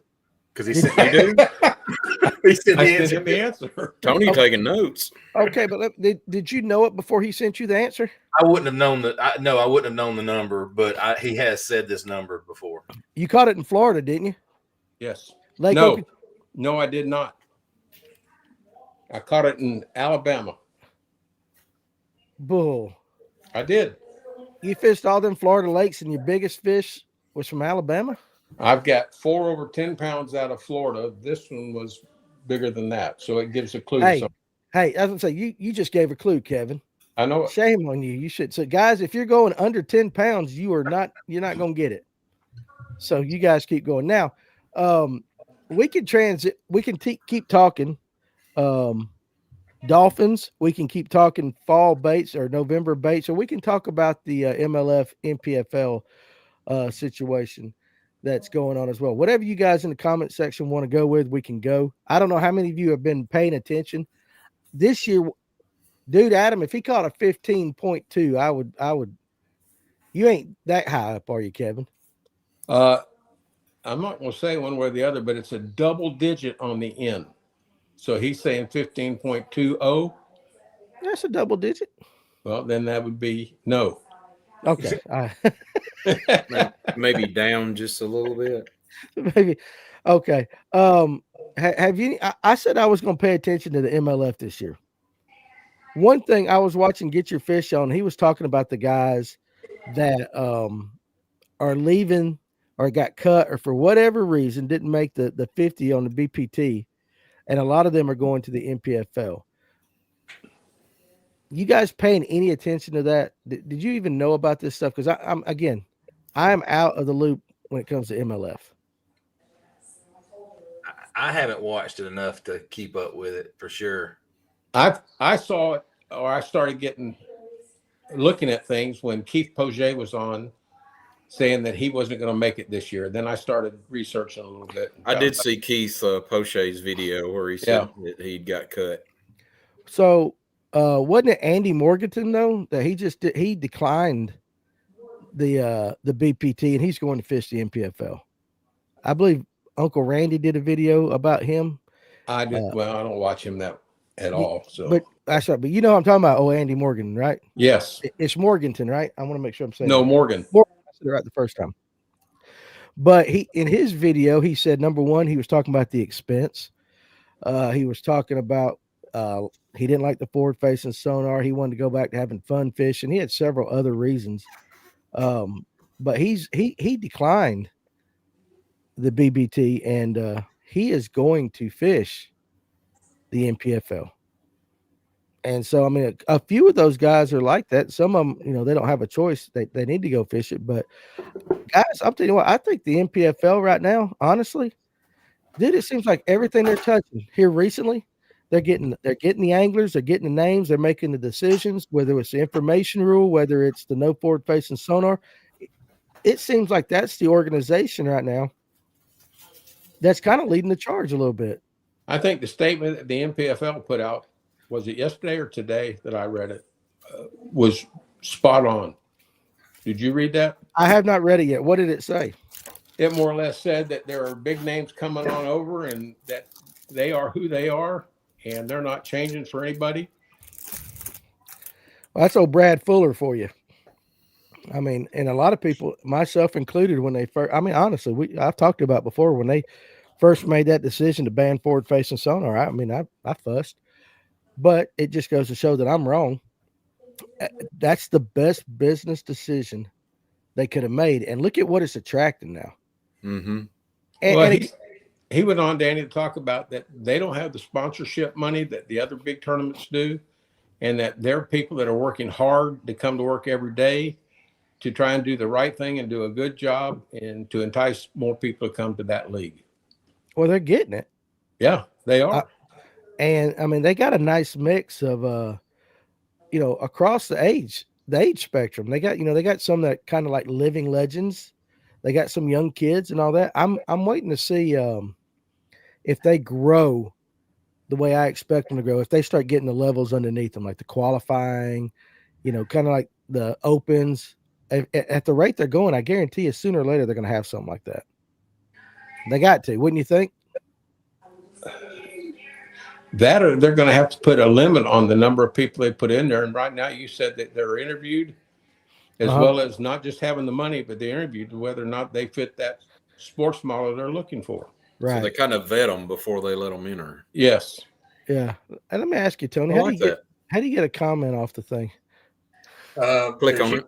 I gotta go back to the original comment. Yeah. Click on it. Well, we haven't had no comments show up since sometimes at the top put the crankbait on with phone. Yeah, at the top it may be like get rid of. It'll say remove comment at the top, but sometimes kind of highlighted in blue up there. Oh hell, I don't know. It is what it is. We'll figure it out. Click on a new comment, or you don't click on. There it is. There you go. Yeah. You'll get this sooner or later without Tony, Alex are out there. Listen, and I talked to Alex the other night. Alex was like, I need to get on. He goes, I need to get on to work on talking because lots of times you guys are over there in the other room. Right. And now you guys are front and center, so you got to talk. Make my job easier. You guys, has anybody gotten close? We've had one guy so close. I mean, we're talking within just a fraction but then they're all over the place again. So that's why I'm not saying anything, because they're getting so close. Some of them are just crap shooting. Yeah, but they're really close. That happens all the time. Now listen, get your fish on. And again, I like watching some of his stuff. But he made this statement. You guys tell me if you agree with this. He said the roster for the 2026 Bass Pro Tour is the toughest roster of any of the pro circuits. What do you think? They have a lot of boats, don't they? Well, they're only going to have 50. Only 50? Is that what it's limited to now? Well, it says 51 per line. 51. 51. 51. Okay. I mean, you got the Wheelers, and you got the Connells and all that, but well, I mean, do you think There's some what do you big think? names in there, Danny. No, there is. Do you think it is? I mean, if you had to pick a roster of the three major tours, which one do you think is the most impressive? MLF. You do think the MLF is? Yes. Yeah. What do you think, Tony? I don't know. I mean, I don't watch the MLF enough. That's the problem. So I don't really get a chance to watch them as much as I watch everybody else. But Have you looked at the roster? The 51? I haven't. If you looked at that, it would probably tilt your cap a little bit to leaning towards them. I'm looking at it right now. I know you guys can't see it, but it's like there's a lot of guys on there that don't. They may not have the big media platforms, but they're definitely hellacious anglers. No, it's a hell of a roster. Mm-hmm. Again, like I said, I'm looking at it. I don't want to read all 51 of those guys. But last night on Straycast, that podcast, Easton Fothergill was on there, and what's his name? There was another guy with him, and I forgot. I know somebody will pop it up in the comment. But the question was posed to Easton Fothergill. Which one of y'all are eating food? Tim. Look what I scored today. Oh my gosh. Debbie. I bought extra Christmas tree cakes. I'm going to put these on Facebook Marketplace when the Dollar General runs out, and I'll be like, don't low bid. I know what I got. That's a Little Debbie. I'm sitting here going, what the hell is that noise in my earphones right there? Dave said it's hard to say with the different formats, but Easton last night on that podcast was asked, who is the best angler in the world right now? And his answer was Wheeler. Yeah. He said Wheeler just straight. I mean, and he didn't even really hesitate. He said Wheeler. So you guys agree with that? I do. Yeah, I think it'd be hard to argue that one. It's hard to knock him off that platform. Yeah. Yeah. The roster at MLF favors their format. Many of them would be struggling elsewhere. That's Jerry's thoughts on that. How does the NPFL generate money for prize money without coverage? Entry fees, and I would say they probably got a little bit of sponsorship. But to be honest with you, I don't know. But they do well somehow with that. You guys are throwing up. Tim Hancock says Wheeler too. I mean, you guys say, if you could give me your Kevin, I'll ask you this. Give me your top 3 professional anglers in the world right now. Wheeler, Cannell, and Evers. Are those all? Those are all MLF guys. They're all MLF. That's what I'm sitting going. Yeah. Well, Evers went back to the elite. No. Evers is on it. He's on it. Edwin Evers, he's on that roster. Yeah. So you don't think anybody on the elites is in the top 3? Well, I guess not, since that was your answer. No. Okay, Coleman says Wheeler, Lawrence, Drew Gill. There are some crazy good hammers on that. What do you think, Tony? I mean, he's got 2 of the 3 for me, Wheeler and Connell for sure. A third best in the. Gosh, I don't know, man. I don't know. I'd have to think about that one just for a little bit longer. Coleman said top 3 guys would have to be Wheeler, Johnston. I guess he's talking about Chris, and Lawrence. What do you guys in the comment section think? Layout. I know a lot of you guys are still trying to get that damn rock crawler because you keep throwing out all these weights and stuff like that. I'm having That's a rock. Hey, that's a rock crawler. That's good. That's a good price. And I don't even know if you're close or not because I don't know the answer. And we had one, so they're so close, but they're going the wrong way. Okay. All right. You're going the wrong way. Now you got a little bit of hint there. You're going too high, I want to say. Oh, All Jim, right. Jim, right? He's right. That's my third. You're right, Jim. Kyle Welcher. Okay. Kyle Welch. Welcher's a force to be reckoned with. So- We talked about that. What was it the other day about him not being the big, social media? He does it, but not a huge social media presence. That's But right. he's that guy that you have to worry about every time he fishes. Say, look at Jerry though. Jerry Catula, Wheeler, Walters, Patrick. Got to be talking about Patrick Walters. Yeah. I'm just saying, guys, there's good ones all the way around. And Patrick fishes 2 circuits, the NPFL and the elites. Welcher is one of my favorites, but you got to put him in there. Shakurit, Chris Johnston, Wheeler, DC, even though I'm not a fan, and maybe Kyle. Patrick Walters is bass, right? He's really good. He is an elite and the NPFL. Aldridge, Dave says Wheeler, Chris Johnson, and McKinney. See, that's the thing. Is like, honestly, I know he's young, but shit, Trey McKinney's got to be top 5 right now. If you're going on what he's doing right now. I mean, he's a consistent little fart, if you give anything. Wheeler, Connell, and the Canadian guy. The Canadian. the Canadian. Patrick Walters, Johnson, Welcher. Andy Williams says Wheeler, Connell, Tucker Smith. Listen, I was impressed with that kid the other night. That's an awesome young man. I was impressed with him for sure. You know what? Here's what's funny though. Right now we're talking about all of these guys like Wheeler, Connell. They've been around a little bit. Dude, you got a crop of 20 early, young 20 somethings up to like a Mills age and all that, 26, 27-year-old. Like if they do what they're doing now in 4 or 5 years, this conversation could flip. You know what I'm saying? I mean, it wouldn't take much. Tucker is top notch. What did Hancock said? The National Professional Fishing League is sponsored by several companies, including Progressive, Bass Cat Boats, which is the official sponsor, TH Marine, Humminbird, and Fishing Chaos. That is true. I don't know how much cash they're giving out, though. If Ken was on here, well, Ken wouldn't say it. We'd have to see if we could figure out what kind of money. Other partners include Tackle Warehouse and Black Rifle Coffee. But, you got to figure, too, some of the money they get some money in from the venues. So they do get some money there. Mm-hmm. All of them get the money from the venues.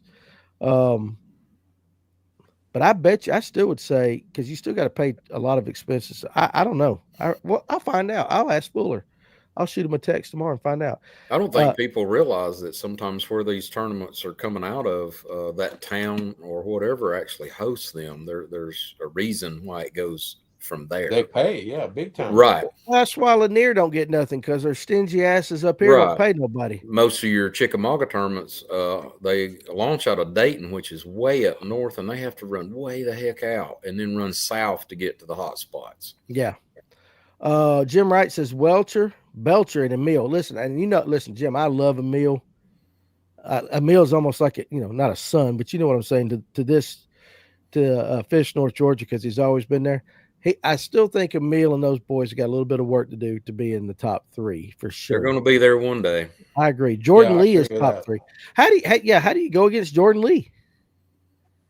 You see what I'm saying? It's like I realize that the BPT's stacked, but dude, Lee is a hell of an angler, but he's fallen off the last year.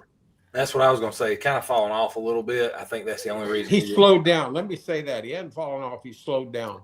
Yeah. And those 3 that I mentioned just are consistent in the last 4 or 5 years up there in the top. Wheeler especially. But they're consistent in their format. Yes. Would Wheeler be, or would they be as consistent? We know they'd be great. Would they be as consistent if they were fishing the elites? And see, that's a good 5 question. fish.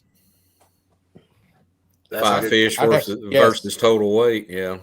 I'd say yes. You think so? I mean, and listen, and you could be 100% right, but I noticed that yesterday I was watching, and whatever this little team thing they got going down on Wadawi, you had Wheeler and Connell in the same boat together. Yeah. I was like, okay, damn, that team's stacked. Yeah, it was. And listen, and they were catching the hell out of Tony, 1.5 pounds fish. 42 fish, and they had 62 pounds, I think it was. Yeah. 67, 62. Yeah. Okay, And the what's next that? closest is in the 30-pound range. So if you took the 5 biggest ones out of that, it could not really be that much.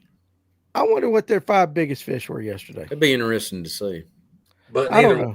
neither Their one. biggest fish was what, 298 or something that Wheeler caught? No, Cannell caught. I'm sorry. Was that the biggest one? That was the biggest fish of the day. I mean, the tournament I was in Saturday, we were catching fish. We had a limit by 2 hours into the tournament. But oh my God, you want to talk about a struggle trying to cull some of them little dudes out of it, man. It was bad. How We were many? on tuna. Let me ask you this: how many of the BPT guys fished the Ultimate Angler?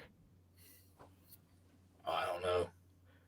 I'm sure a bunch of them, right? I'd say at least half. Mm-hmm. Because that was one of the ways you qualified. You know, they qualified for it. You had an elite guy win it. I know it's just a one-off tournament, you know, and I know it was Tucker and all that. It would be a very interesting thing to see them flip-flop for a year.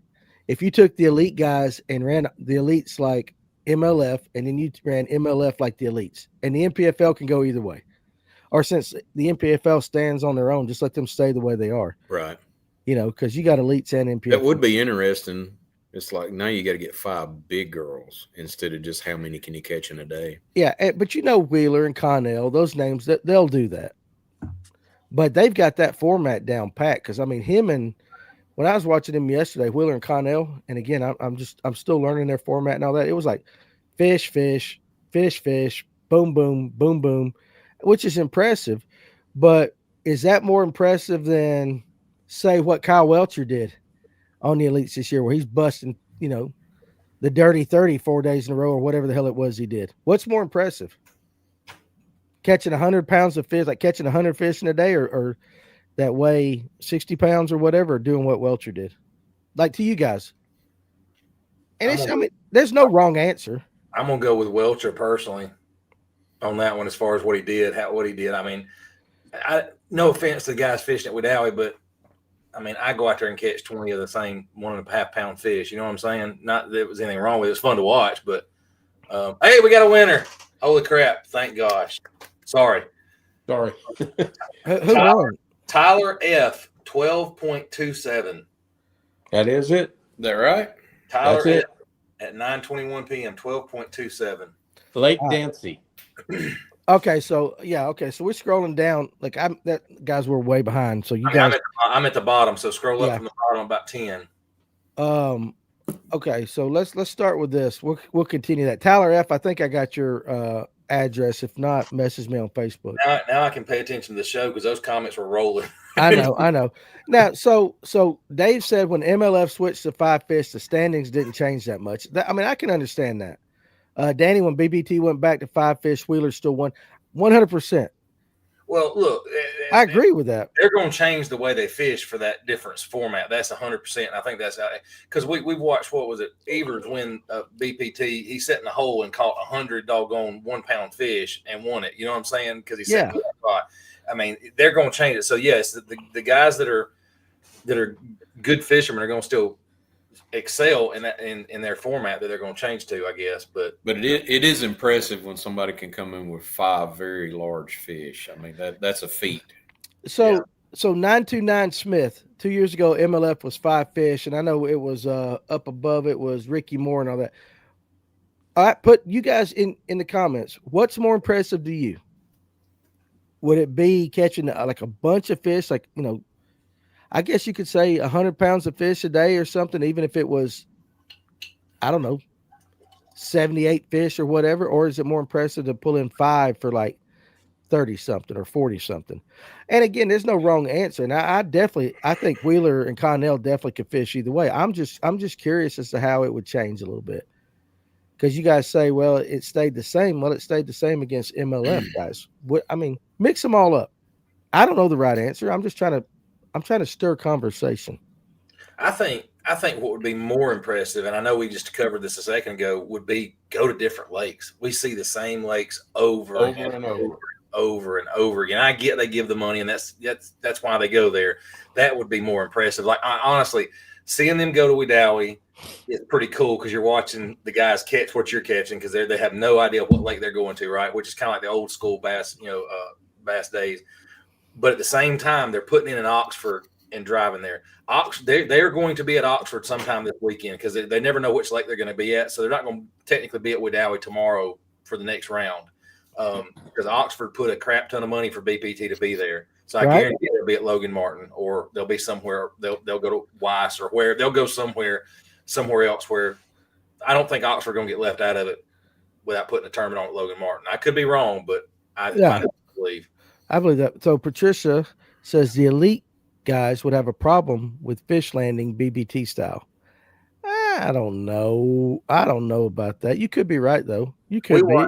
We've watched it happen, with guys that go to the, BPT and they forget, they can't drop it from, 20 inches above the gunnel, or they can't boat flip it or whatever. I mean, it happens to a lot of guys. Can't touch the carpet. Got to be below the gunnel to release it.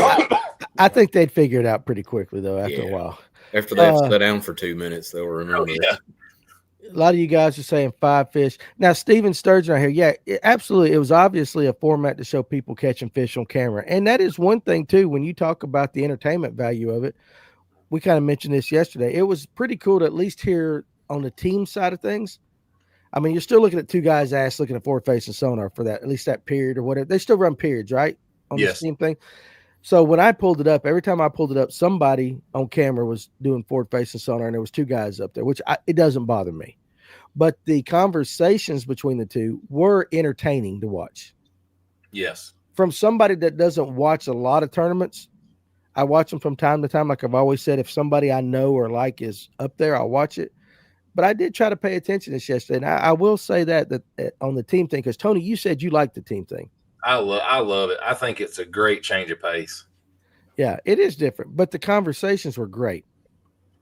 Now, go ahead. Last year they had, I can't remember who was with Poche, but you could kind of tell it wasn't bad tension, but you could feel the tension in the boat because they were doing things the other guy just wasn't comfortable doing, and it was fun to watch that part of it. And I think a person's picked to fish the event, and then he gets to pick a teammate. Am I wrong on that? Does he get to pick his own teammate, or is everybody chosen at random? I don't know. I could have swore because I think they're chosen at random. Well, somebody today said, I appreciate him picking me as his teammate on live. So that's why I don't know if they're all like it's, hey, here's the pool of people, and we're going to draw 5 or 8 boaters, and then you pick your 8 co-anglers. I don't know how that works.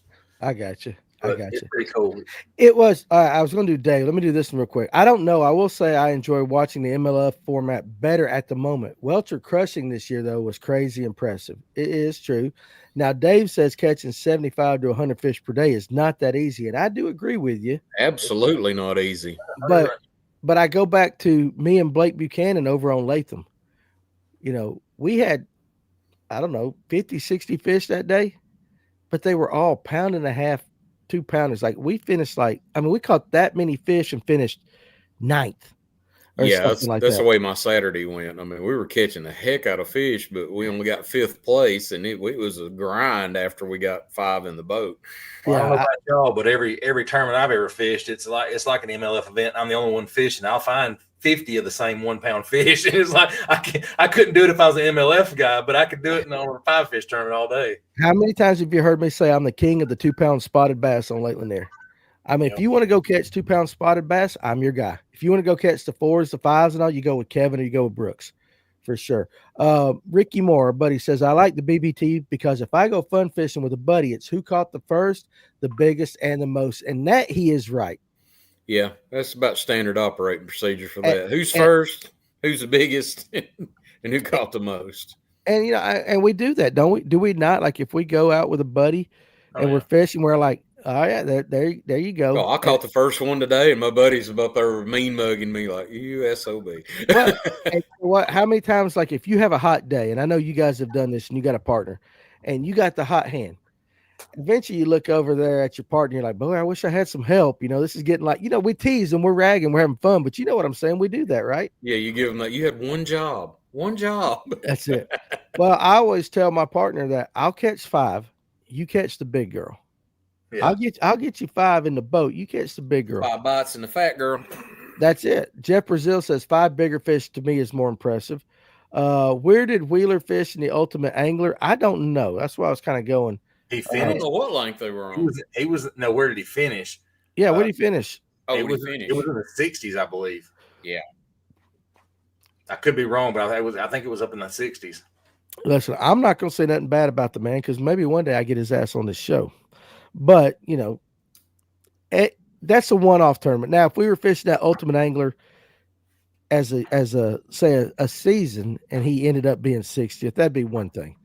But just to have one of those, I get that. Crankin' and Yankin says they're coming down to my neck of the woods. Also, who knows which lake? That would be pretty cool. I think it'd be cool to watch. And then Jim Wright said they were sitting on Connell and Wheeler were sitting on your hole, Tony. Well, it's a community hole. There's a lot of guys know about it, but yeah, me and Jim have fished that spot quite regularly during our tournament. Yeah. Trails. Tim Hancock. Back in the day, it was 15 fish. Then it went to 10, then 7. Now it's at 5. Okay, you've been watching fishing since the dawn of time there, Tim Hancock. You know how it is like that. Before my time watching it. Well, hey, really, you remember, do you remember that when, bass first started, they kept the fish? You guys remember that? There was no catch and release right there at the very beginning. Yeah. Oh, yeah. They were used on to post stringers. the old school pictures with the stringers of them just hanging up. Yep. War Eagle says the best says bunch of fish. Paul B said they'd be fine after a few months. I think he's talking about the elites going over to the BBT style. Let's see. I'm trying to do what Tony and Tim do. You guys, you know what? You don't realize how helpful you guys are. You sit on this side and you're trying to click buttons and all that. That's why sometimes when you're like, hey, you ask us a question, we're like, I have no clue what's going on. Yeah. We've been rolling comments and making sure cameras are running. Yeah. So Colton's talking about the lakes when you said, I think it was you, Tony, that said you'd like to see different lakes. I agree with Tony. Like, bro, I love steak, but you feed me steak every day, I'm going to go get me a bologna sandwich. Can you imagine bringing some of those to Allatoona? And it's like, we're going to cut y'all loose and see what you can do with this. Yeah. Oh, 100%. Jim Wright says the championship will probably be at Logan Martin. I think so. Tim, Yeah. if they go to Weiss, get ready for some torn up boats. Hey, Darn Skippy, if you don't know where you're going on Weiss, you better follow somebody that does. I And grew up fishing over there. the bad thing is they ain't their boats. It's a league boat that Thomas Shelton over there in Alabama helped put all that stuff together to get them. So there's somebody else's boat gonna get tore up if they go. The average depth of Lake Weiss is 5 foot. Mm-hmm. No joke. I don't listen. Pick up on you quick. I know Ron says that. Now again, it shows you how far we've gotten behind. Evers was chosen by his partner. They pick him from last year's standings. There is a draft. Do y'all like watching 4 or 5 pound fish get boat flipped in the boat in April? Heck yeah. Listen, Oh yeah, I do. I get what you're saying, and I'm kind of like, Well, the scum comes off. yeah, it does. It does. Let's see where we at. They picked based on standings, team captain. Let's pull up old grumpy Louisiana boy right here. Let's see what he says. I knew this was coming. I stopped watching tournaments when forward-facing sonar came around. Watched a little of the NPFL this season, but keeping fishing entertaining is hard to do from a viewer standpoint, and he is absolutely right. 100%. He nailed it. I mean, I know we give him a hard time, and he is from Louisiana, and it's easy to do, but he is right. I mean, honestly, in all honesty, that's the biggest thing with professional fishing is even watching Connell and Wheeler, I enjoyed the conversation. Right. It wasn't that damn exciting. Yeah, if that angler doesn't have some sort of personality to keep you entertained, it's like being on the back of the boat, looking up front, watching the guy that's running the boat fishing. It's like, Well, he's got a follow-up comment a little further down. He said it was more entertaining back in the day because of the personalities and right. Yeah, personality has a lot to do with it. He's 100% right, but also back then, every one of those guys that he listed, what did they have? Well, basically, not quite all of them. They all ended up with their own television show. Yes. That was the thing back then. Is those guys were trying. There was no social media, so they were trying to grow their brand before brand was really a thing, and that's how they did it was through TV. And you ain't getting a TV show if you ain't got a personality. No joke. But how many guys that finished that did really well back then were not entertaining? I mean, there's a bunch of them that they were like talking to cardboard when that's like Tony and I were blessed to stumble into Bill Dance, and him actually. I mean, he turned around and acted like we were 2 little kids. He's like, "Yeah, what do you boys want to know?" Is he not cool? Oh, he is a super nice. Jimmy was cool too. I mean, That I was get- like kick some stuff off my bucket list. To be I honest think with you, I'm sure it did Tony's too. Oh, dude, that right there, that's gonna be my claim to fame right there. Oh, I mean, yeah. that was. And what's funny, the funniest thing to me is all the handlers around him. That it's just. I mean, it's Bill Dance, and he's got like 6 people sitting there. Tony watching. and I got some very hard looks when we walked up to Bill, Yeah. and we were just very polite and very humble. And Well- they let him talk to us without interfering, and we're very thankful for that. Well, like I said about Bill, 2 things. Number one, he would look at your name tag. At least with me, he looked at my name tag and he called me by my name the entire yeah. conversation. Number 2, my wife and my daughter don't give 2 shits about fishing. If we're being straight honest, they don't care nothing. But when they were down at ICAST, they recognized that Tennessee hat because my wife's daddy always watched Bill Dance. Mhm. And what did they do? They went and got their picture made with Bill Dance. Well, I used to get in trouble staying up late at night to watch Bill Dance outdoors because it came on at 11:30 after the Chattanooga News. Never The show reruns of it. No shit. Yeah, my parents would sneak in my room like, "Why's your TV still on?" The Chattanooga News. Yeah. Oh my God, I bet that was exciting. Yeah. But but here's what it says about what you were talking about, Tony. Back in the day, your Bill Dances, your Roland Martins, Jimmy Houston, Hank Parker, and even KVD, they transcended the sport. It's like you might not like basketball, but you know who Michael Jordan is. Yeah, Right. You might not like, football, but you know who Tom Brady is. Yeah. When it comes to fishing, you might not like fishing or watching it or anything, but you know who Bill Dance is. You know But who here's Bill Roland Dance, Martin. Roland Martin, and Jimmy Houston are. Everybody Yeah. knows them. Here's something else that I think goes right along with a lot of this. Those guys were also, the word attainable. Their position in fishing was attainable. Any fisherman could get to where they were at. I feel like if I could watch Bill Dance fishing on not Bill Dance or Hank Parker in a tournament and go, I could be Hank Parker one day.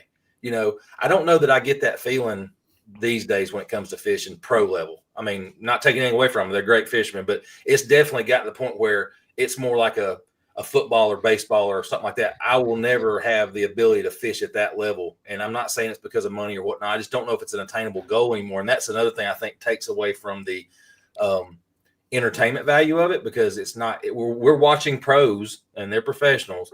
Right. But we are more than likely, most of us are never going to go out there and go, That's you know a what? good perspective on it. Yeah. I'm never going to have a chance to fish the Bass Master Classic. It's not going to happen. Let me ask Kevin this, and because I really actually, I know we give you a hard time about being the elder statesman here, but I really do respect what you say and what you bring to this show.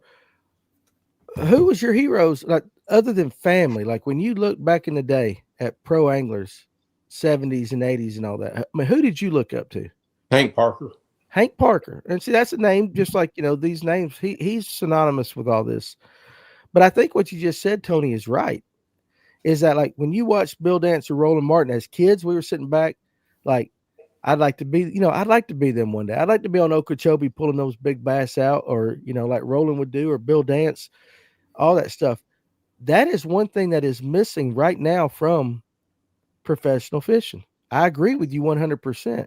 Well, It's Bill Dance didn't fish that long pro. He didn't. His own TV series. He's right. But that was He got his TV show going. He rolled with that. But that was what fishing was to me growing up. I didn't follow the Bassmaster stuff back then, but I knew Bill Dance was coming on. Even locally, regionally, Orlando Wilson.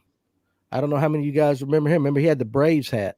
He used to live here in Atlanta, in Woodstock. He did. He lived in Woodstock off Highway 92. Off 92. Yeah. So we looked at those guys, and they were kind of like heroes. If you were a 14, 15-year-old boy today, or even girl, because girls get to fishing, who would be the hero in professional fishing right now? Who would be the one angler that we could look up, that kid could look up to and like, I want to be that one day? Does that person even exist? As nice as is it G-Man? Who is it? You have to have a unique personality to be G-Man. You really do. You do. To me, it'd have to be Wheeler again, just because he's at the top of the game right now. But does his personality lend to the hero status? I think it does. You think it does? So, a lot of that goes too with their back history, their story. And we don't hear a lot about the guys' stories anymore because we always it's daddy's money. Go listen to like Jacob Wheeler's story of how he got into fishing, being dropped off at the boat ramp at 14, 15 years old to go fish tournaments or whatever it was. It was young. You got G-Man and Skeet Reese used to sleep in their trucks because they couldn't afford to go whatever. They eating bologna sandwiches. That's to me, that's a lot. So I would say if you really studied Wheeler's background, Wheeler could be that guy because he has a history of not being handed on a platter. I mean, that's what. Yeah, it wasn't like it was passed down to him and he's riding somebody's coattails. Right. All right. So first of all, cranking and yanking, we love you, dude. 100%, we love you. But now he does have a good point. It's grown too big. There are too many pro trails, too many anglers to keep up with. That's for sure. I agree with that. And then Patricia, I want to address this. Kind of ironic. The ones who ended up with TV shows never won the Classic. That is true. Well, yeah, I will tell you this. I catch a lot of shit from a lot of the people around Lake Lanier because I am not one of the guys that fish tournaments over there. And we have me and along with the crew right here, we have a very successful podcast, and I've got a TV show on Waypoint. Trust me, people bitch about that because I didn't. I mean, how many times have I said it? Like I didn't. What is it called? Pay my dues. Is that fair to say? So just because they didn't win the Classic doesn't mean they didn't kind of like deserve the show. But you are right; they didn't win the Classic. You guys know what I'm saying. Hank Parker did. Hank Parker did. Yeah. But St. John's, wasn't it? Let me tell you how you get a TV show. You got to have a personality. Gotta be able to talk to people. You got to be able to talk to people. You got to be able to make a connection. Tell me Bill Dance is not a connectable human being. You guys have met him now, right? Right. Well, you have to be humble too, Danny. Well, you do. 100%. You never, Isaac Case, you never seen Bill Dance catch a fish under 4 pounds. Still watched it though. Great childhood memories. Yeah. Listen, hey. Oh, and I like this. This is it. This brings me to Moneyball. You know the movie Moneyball? Wheeler's got a hot wife. You guys know the scene in Moneyball where Brad Pitt is sitting there with all the scouts and all that, and they're talking about confidence with a player. If he's got an ugly girlfriend, it shows no confidence. I don't know if you guys remember that scene or not when he was saying that. I don't know how many guys watched Moneyball. I've seen it vaguely. I vaguely remember that scene, but I've seen it, yeah. Yeah, you go back and watch that when he's talking to the scouts. He's like, what are we doing here? And the scouts are going like, well, his girlfriend's a 6. That shows lack of confidence and everything. I'm like, what the hell? Jerry, another thought would be, how good would those legends be with all the advancements in gear, baits, electronics? Same argument Michael Jordan makes. Michael Jordan will not call himself the greatest of all time because he did not play against the greats in the era before him or like LeBron and them after that. So how good would they be? How good would pick one. Pick anybody that won the Classic back in the 80s and 90s. How good would they be if they had the stuff that we got today? True. So is it that we just like their personalities or their skill, or a combination of both? At that time, they were the best in their day. That is true. They were using those old pistol grip fishing rods too. Can you imagine trying to use one of those today? I think the kayak guys like them though. I heard some kayak guys say they like them because they're easy to throw. Wheeler was out of money when he won the All-American, Dave Aldridge. I guess I don't, like I said, you know what? The thing about Wheeler is I don't know. I didn't keep up with it back at that time. That might be part of why kayak fishing is so popular. People look at that and think that it's accessible to them. It absolutely is. I agree with that. That's the kind of thing that goes right with what you said, Tony. We used to back in the day looked at these guys and thought we could be them. Again, I wonder how many 14-year-olds are out there, or kids just getting into middle school bass fishing tournaments, at their school, the clubs or whatever. Who do they want to be? Right. Who do they want to be? But from a high school kid standpoint, these younger guys that are on the Elite Series, Bass Pro Tour, not necessarily NPFL, but maybe so, that is an attainable goal now for them. I mean, they can do what these guys are doing. I mean, they don't look at a G-man maybe, but we're as we get older, our heroes are getting older with us, and I'm like, well, I'll never be I'll never fit in that mold because I can't do it. Physically can't do it, whatever. But I mean, these younger kids, they're getting a more opportunity, and it's being presented to them at an earlier age than what we had to fish, local tournaments to get into it. These kids are, they're getting an opportunity to fish it from school, which is really good. So maybe it is more attainable than what I'm thinking in my mind, because I'm an older generation than they are. But I get what you're saying, but I will say this: like when I was growing up, I never wanted to be a professional angler. Winning a Bassmaster Classic meant nothing to me, but I wanted to be Bill Dance, just because number one, he caught fish. Number two, he looked like he was smart, and just like he was having fun every time he was on the water. You see what I'm saying? So like Bill Dance was kind of like that guy. I never, of course, high school fishing wasn't around. I never once thought about, man, I'd love to be a pro angler. I don't know. When Bassmaster Magazine used to have the little Pro-Am tear-out cards, I had it tore out, filled out, and was saving my money because I just knew I was going to be a professional bass angler one day. You did. I was fishing in small farm ponds, catching these monsters. I didn't know anything better than that, and it obviously didn't take long to click when I started going to bigger lakes. I'm like, I suck. Yeah. I'm terrible. Hey, Kevin, did you ever have that dream? Did you ever have you had the dream of fishing professional? Sure. Well, let me ask you, who inspired you? I mean, what angler was out there that you were like, if he can do it, I can do it? Or this angler inspires me to do it? Who was that guy?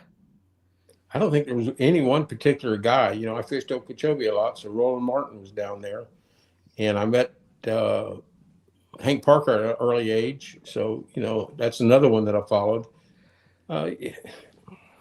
I just like the prospect of the idea of me being a competitor one day fishing the pro trail. Yeah. But, you got to look at your job too. And you got to realize that I think when we were doing it, we were a lot older. We had families, we had kids, we were fixing to have kids. And we had to look at, which one's going to pay better at this point in time to support the things that you want to do. That right there, my grandfather was offered a minor league contract by the St. Louis Cardinals. But at the time, he was 25, 26 years old. He owned a gas station off 141 and already had like 4 or 5 kids. The money with the gas station was a lot more than what baseball paid back then. So it's kind of going like what you said. Like he was like, do I want to try to be a pro baseball player, or do I want to feed your family? Kids? Yeah. In the back of your mind, how do you equate that to being the right decision to go pursue that dream when there's really no other opportunity for you? Yeah, no, I get it 100%. Cranking and yanking. Oh, Harrington, I meant to say, yeah, we had Dion on, and I got his number. We need to get him back on. He was a good time. G-Man looks like he spent his younger days riding horses. The guy's legs are like wishbones. He's the most bow-legged angler out there. I think he was a framer at one point. He still he shaves his chest though, guys. He's had more surgeries than anybody I've ever followed on the trail. How many surgeries has he had? Oh gosh, I bet it's 14, 15 at least. Knees, shoulders, elbows. Broke down a construction worker. Yeah. I can relate with that. Let's read Colton's thing. If you can watch the old FLW episode of G-Man winning on Beaver Lake and not tear up from seeing the struggle in his eyes, then you have no soul. Yeah, it was kind of moving. Okay, but see, that's why he's relatable. Yeah. That was the whole purpose of what I was kind of saying about the heroes who you look up to. Who's relatable that makes you just want to do it? Right. And as much as I love the younger kids, who's that next generation? Guys can say Wheeler, they can say G-Man, they can say the guys that are up there. Who's the next generation angler that inspires the next generation? You know what I'm saying? Does that angler exist right now? I'm sure he does. Not for us, but for the younger crowd, I think there are. Yeah. I want to know who that is. I think it'd be interesting to ask some 14, 15-year-old kids that are fishing. It would be interesting to find what the younger kids who they look up Trey to. McKinney right now is going to be one of them. Right. Well, see, as much as I love Trey McKinney, he's kind of he's young. He's young, but he's one of those. He's kind of like, I'm not saying polarizing is the word, but he's kind of one of those that you love him or you don't like him. Right. Which they all are, I guess, in a way. But he seems to have gotten more notoriety of coming out of college and starting to fish pro than anybody else has. Yeah, I don't even think he fished college, did he? Oh, I'm sure he did. I don't know. I mean, he's only like what? How old is McKinney? He turned 19 during the season or 18 Yeah, during the he's season? only 19, so I don't know that he even fished college. No, he probably came right out of high school then. How about this from old Ken? Bill Dance days. Grab a rod, go to a pond, or get in a john boat and have fun. Now, $80,000 truck and $120,000 boat to compete. That's exactly what I'm saying. That's why Bill Dance was fun. Hell, it's that much just to go fishing. Yeah. Whether you're competing or not. Right. Okay. Well, think about all the YouTubers out there. Let's just do this. Think about the TV shows that are out there from the KVDs, whoever's got a TV show now, and from all the YouTubers out there. Who's that guy? Who is that guy right there that just grabs a rod, goes to a pond, gets in a john boat, and has fun? That people watch, that people have a following. Who is that? I think one of the reasons people watch us is just because we're just average Joes, right? You're right. We're all relatable to them. We're relatable, but who is that guy that is a really huge content creator right now? I mean, Tony, you're on it a lot too. I mean, do you know anybody that's that guy? Now ask that question one more time. What was it exactly? Okay, who is the guy, whether it be social media, like a YouTuber or something, that is that guy like Bill Dance? Grabs a rod, goes to a pond, gets in a john boat, and just has fun. The money be damned. Who's that guy? It's as soon as you ask that question, the first person that came to my mind is Georgia Bassmaster. Yep. That's who I was thinking. I mean, he has worked his butt off to find ponds, get permission, go fish. He does it all the time, works a full-time job, supports his family. You know, I'm lucky enough to live close to him. You know, we talk to each other, you know, fairly regular.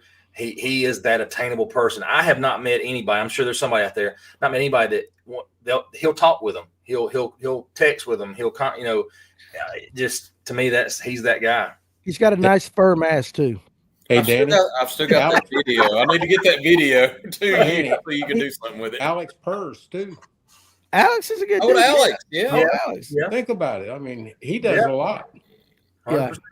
But he ain't got as much of an ass as Georgia Bassmaster does. I mean, you know, we got to have that ass factor in there. You know, nothing against what you're saying there. Alex, he also goes out there and fishes a lot and puts it out there.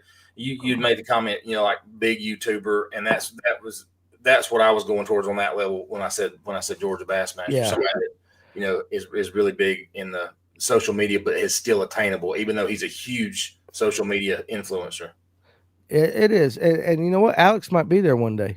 Oh heck yeah, he will be there one day.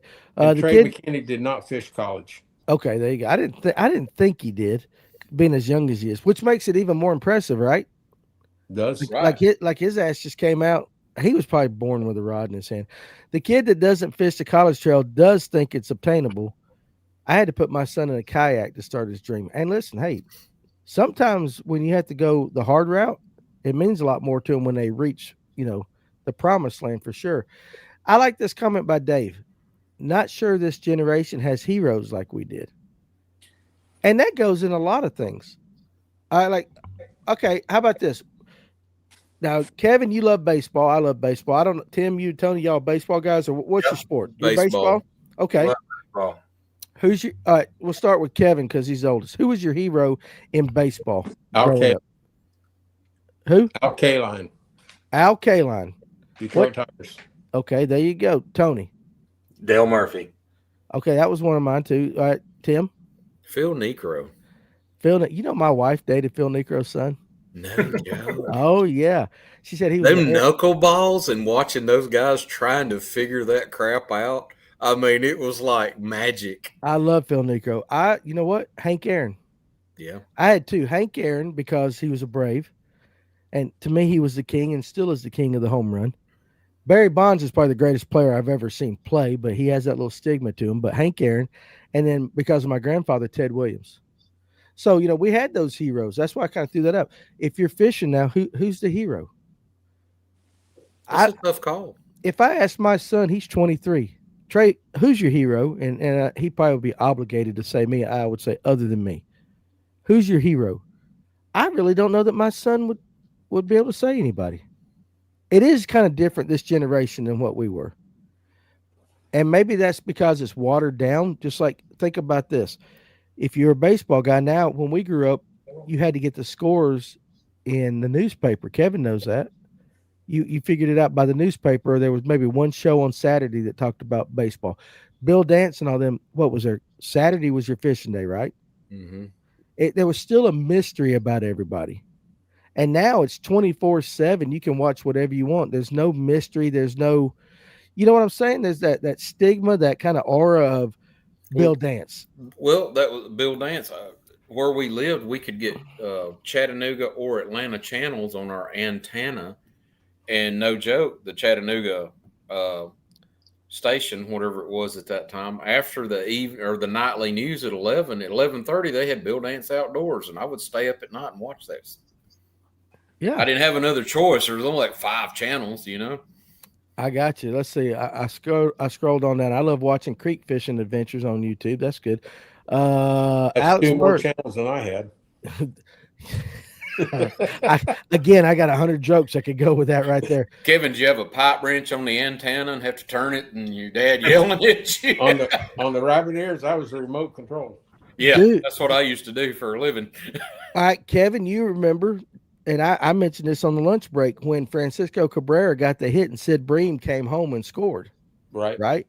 I watched that in my kitchen on a black and white TV, a black and freaking white little 14, 16-inch TV. That's what I had because I was out. I didn't live at home anymore. That was what I watched that on. And I mean, oh yeah, that thing was probably yay big and weighed 50 pounds. And I had the tin foil on the antennas, the rabbit ears and all that. But that's not been that long ago, guys. You guys were throwing out your baseball heroes. Okay, we'll go down that route. Freddie Freeman, Craig Biggio, Griffey. If Ken Griffey Jr. hadn't had injuries, he probably might be the greatest of all time. Chipper, Will Clark, Will the Thrill. Now that Will the Thrill, he was good. David Wright. Didn't he play for the Mets?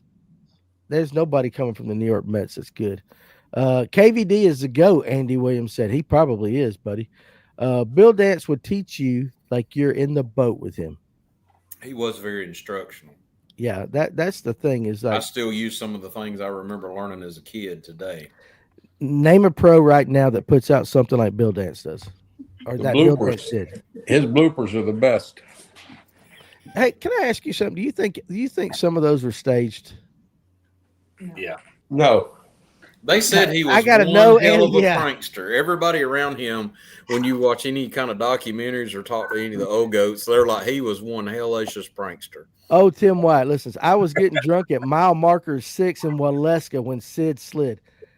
Dude, like Waleska, Don Maddox. There are certain things that happen in this world. How about this? When the Challenger, and I know that was terrible, when the Challenger blew up, do you remember where you were at? Mhm. Picking up kids from daycare. Preschool, rather. Preschool. Okay, I remember. Yeah, I think I was in high school. Tim heard it on the radio, like 9/11. I can remember 9/11. I was going down 400 because I was working. I did heating and air, and we heard about it on the radio. We didn't have any idea what was going on. Yeah, I was going into our office in Marietta when all that happened, and they were telling everybody leave Atlanta. Yeah, it was crazy. We were home on a snow day. Are you talking about the Challenger or whatever? But see, it was like I still can remember what I was doing when Sid Bream slid at home, because the Braves sucked for so long. And I grew up a Braves fan in the 80s, and it was like they absolutely sucked. And that was like, I still remember, that was probably the highest a white man has ever jumped vertical, the Challenger. Okay, yes, right, Tim. That's right. I was at home with my dad too. I remember watching the Challenger in our living room with my dad. It's just crazy how certain things are ingrained in your memory like that. And you don't think about it till you start reminiscing like we do here. But when Sid slid at home, I think I probably jumped 48 inches in the air. I was sitting in a mobile home, and I just went crazy. But I was watching a black and white TV. What's up, Geiger? How about this cranking and yanking? It's not just fishing. Ollie Frazier. See, this is what I'm talking about. Ollie Frazier, Big George, boxing, George Strait, Alan Jackson, and now we have Hick Hop. Things change. Well, I get it. I used to watch the boxing on Wide World of Sports on Saturdays. Thomas the Hitman Hearns, Sugar Ray, and all them, they would fight then. Um, where were you when the news of the trade centers came out? That's what I was saying. I was going down 400 for sure. Yeah. My wife grew up with Bill Dance coming to her house to pump her dad for info. Well, From do tell. from stories my father-in-law told, Bill was a funny guy. I could see that. I wonder what the info rule was back in those days. All right, Tim Hancock. Now listen, you and Kevin and guys like Doc Holliday, y'all can pull this stuff out. I saw JFK about 1 hour before he was shot. I was less than 20 feet from him. Wow. Ain't that some shit right there? That is. That, man, that's interesting. Hickok, that's great. You won the internet for sure. Leave it to a guy from Louisiana to win the internet. Let's hit a couple more of these right here. No, where was that? Silverpunk. We watched the Challenger in second grade class. Yeah, a lot of people. See, you remember that? A lot of people were watching that because the teacher was on there, right? Right. That was a big to do, especially in schools. What is Sally Wright? Wasn't it Sally Wright? Wasn't that I the? don't remember her I think name. that was the name of the teacher. A couple of young kids would be great on the show. Fewer technical difficulties. Yeah, for sure. We need that. No joke. My wife had to fix she had to update my laptop so the dang camera would work. Cranking and yanking knows what I said. I watched with my dad. He was a big boxing fan. Saturdays were the Wide World of Sports, and Sunday afternoons was wrestling with Tommy Wildfire Rich and Mr. Wrestling #1, #2. And I know we're talking stuff that, for you younger guys have no idea what in the hell we're talking about. Friday night fights presented Friday by night Falstaff fights. Beer. By what beer? All staff. Oh my God, you're showing your age right there. Do they still make Falstaff? I don't I think so. haven't heard that beer in forever. Falstaff? Christy McAuliffe was the teacher on the Challenger. Christy McAuliffe, that's right. But There was that's why everybody was watching it that day, because she was going to be like the teacher going up. Remember, they made a big deal about it. I got my secretary right here. You got your better half. Listen, I get it. Let's Now I see. feel old reading this comment. I was in the first grade when the towers fell. I feel like I was the only kid in there that understood what was going on. Michael, you might have. And what sucks is I think a lot of people have kind of thrown it to the wayside now. They don't remember it like they should. Right. How about this? Anyone still watch Grizzly Adams and Sanford and Son, or am I reaching? Before every Braves game, they used to come on TBS. You had either the Sanford and Son, the Carol Burnett show, Yep. maybe MASH, one of those. We watched all those things, and then the Braves would come on TBS at 7:30, and it was like a ritual. TNT, not even sure that's a channel anymore, just like MTV doesn't play music. I think MTV finally signed off or something like that finally. Tim Wyatt, Jimmy Superfly Snooker. We're going way back. Now you talking. The big thing was, and guys, you guys in the Eddie Graham.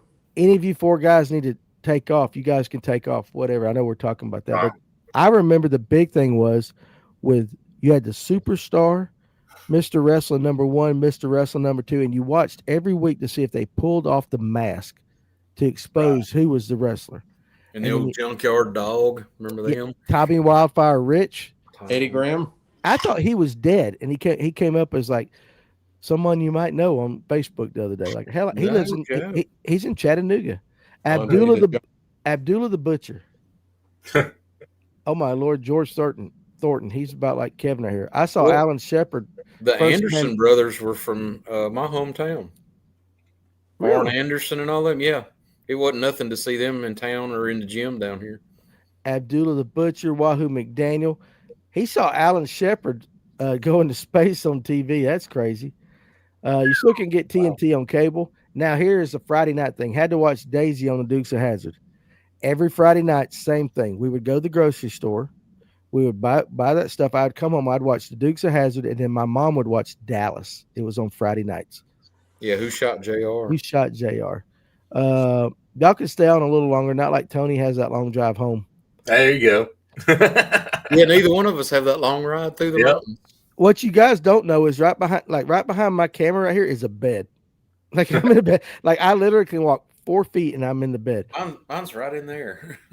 The Boogie Woogie Man, handsome Jimmy Valiant. Good Lord, you guys are bringing names back from a long, long time ago. Now, Roddy Piper, George the Animal Steel. I used to stay up and watch Nick at Night. Nick at Night with my dad all the time. Dick Van Dyke, yeah. Yeah. 100%. Ravishing Rick Rude. Remember Rick Rude?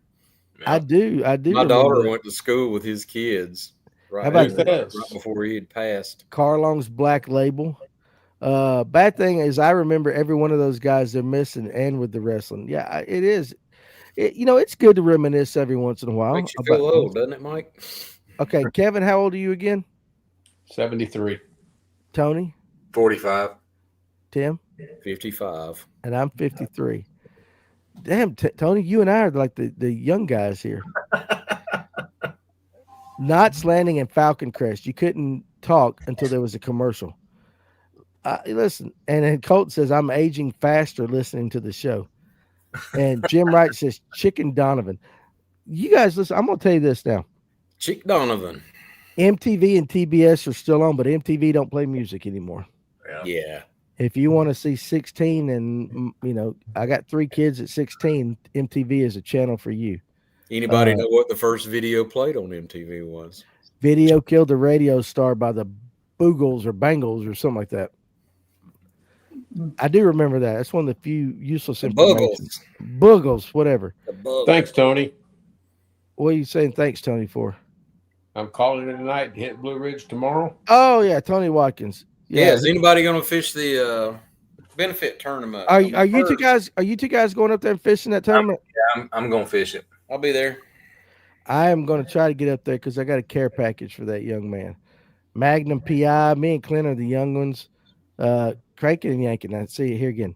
TV used to sign off nightly with the American Trilogy. Yep. I remember watching The Flag, and then it went to the White Noise Static. Ain't it crazy? These kids, and what do we have?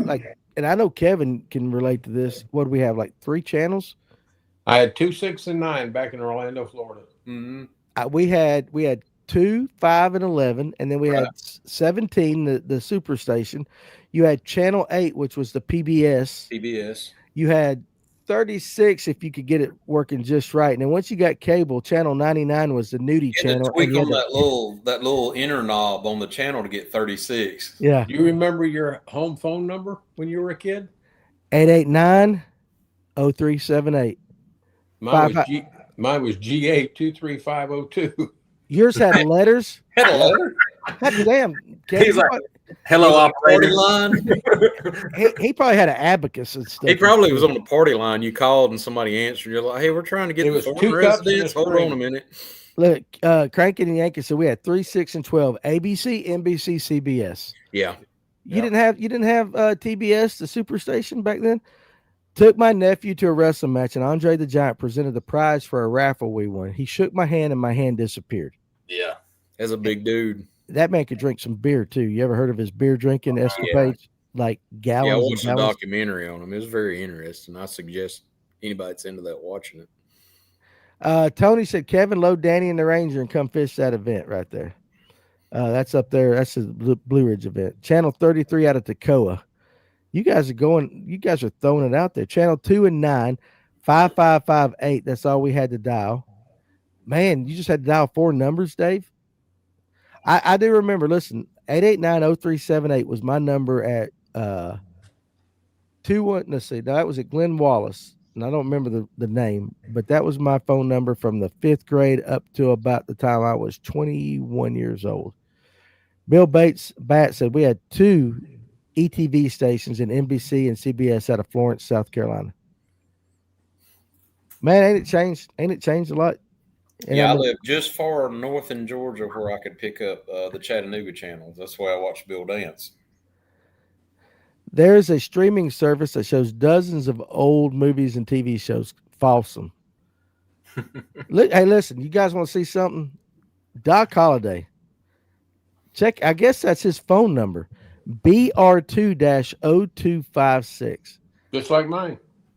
And you know what? I bet your ass had that damn rotary phone, didn't it? Yes. Hey, were you alive, Kevin, when you actually had to call the operator? You know, Marlene, like Andy Griffith would be on there, and you're like, "Hey, can you give me the sheriff?" And she'd put you through. No. Okay, you weren't that old then. I'm just curious. I remember party lines. Yeah, I got in trouble on that shit. All right. Yeah, this is what I was talking about. Alex Purse, channel 2, 8, 11, 13. If you're lucky, you'd see a nipple in the blur on channel 99. On Benny Hill, watching the Benny Hill show every now and then, they let one of the uncut ones slip. I've watched my share of fuzzy channels, that's for sure. I love Benny Hill, and that's probably why the way I am. You watching some of that Benny Hill stuff. You had to stay up late to watch that crap. Yeah. Jeff Brazil. I grew up right outside of Memphis. Almost all the big wrestling stars came through here. I've seen a ton of them. What a great childhood. TV before remote controls and stuff. You know what the remote control was for my dad? He'd say, "Get your ass up and change the channel." Yeah. Jeff said, "Okay, that was the same thing." All right, guys. So I think I caught up. Hey, we went down memory lane too. We talked about the best baits in November. We talked about MLF, MPFL, and all that stuff. And we ended up talking about everything down to fuzzy nipples. I love this show. I absolutely love this show. And you guys were awesome tonight. So I think, I know we're really keeping up. I know Kevin's got to go to bed. Well, Right? I'll be another hour or so. I know you will. Tim and Tony have jobs. So Yeah. I work for a living. I got to carry some munchkins to the doctor in the morning for their little checkups. So. How you like married life, Tim? Oh, I love it. Do you really love it? I know I she's do. sitting there looking at you. Do you really love it? Yeah, I do. You got his Rapala hat on. Yeah. Yeah, he's got that. I don't really discern my grandkids from my kids or stepkids, so I got 7 total. So love them all. Clayton Belmont wants to remind everybody, if you're fishing tomorrow or this weekend, make sure you wear your PDFs or PFD, excuse me. Yes. PFDs. We don't want to. I don't want to hear about none of you guys in an accident or anything like that. So anyway, with that, we'll let everybody go, guys. First of all, you 4 or you 3, because I'm the 4th one. Appreciate you guys jumping. I like this. I like when we can sit here and talk. I really do, and I like seeing your faces and all that too. And what the hell is that noise though? That's Terry in the back with her phone. She's buying. Damn, Terry. Good. She's buying. Like my reverberation when he had to kick me off earlier. This is payback for me trying to watch it the other night and you getting off. Early. Oh yeah. Early. I'm sorry, Terry. Like that. I'm sorry. I know telling what she's bought tonight. So I promise you this: her ass ain't buying nothing off of Temu. You're gonna pay for the stuff she's buying. No, I have never bought anything off. She ain't buying Temu shit. I got told today some packages were inbound and I wasn't allowed to look at them. Yeah, well, let me tell you, the damn UPS guy goes. I mean, he struggles when he doesn't get to stop by the house every day. Withdrawals. He has withdrawals, Terry. By the way, Kevin, I'm gonna send you some pictures of some bike club stuff here as soon as we get off of this. I got a little box in the mail. I'll be looking for it. Vanessa said she knew it was my phone. Actually, that was the deer coming around back. Oh. Yeah. I've only got about 6 or 8 to come back here at night to eat my corn. Do you hunt them or you feed them? I just feed them. No, he doesn't hunt them. Our grandson would like to hunt them. Terry, you got to shoot them damn things. They'll eat your azaleas. No, they don't eat anything of ours. Yeah, we raise chipmunks and every damn thing else here around here. So. And now you hang out with us. Yep. What a life. All right, guys, I'm gonna let everybody go. You guys have been fantastic. I'll be here tomorrow at 12. We'll go into the weekend on the lunch break.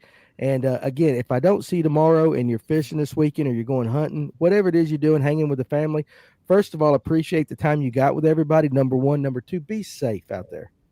Okay, because we love having you guys show up and talk to us. But I'll be here tomorrow. And who the hell knows what we're going to talk about, but we'll figure something out. So you guys be good. I'm going to let everybody go. Again, you 3, I appreciate you. I love you guys. Miss Terry? Yes. I love you, honey. I love you. All right, baby. We'll see you later. All right. Y'all take care. Good night. Good night.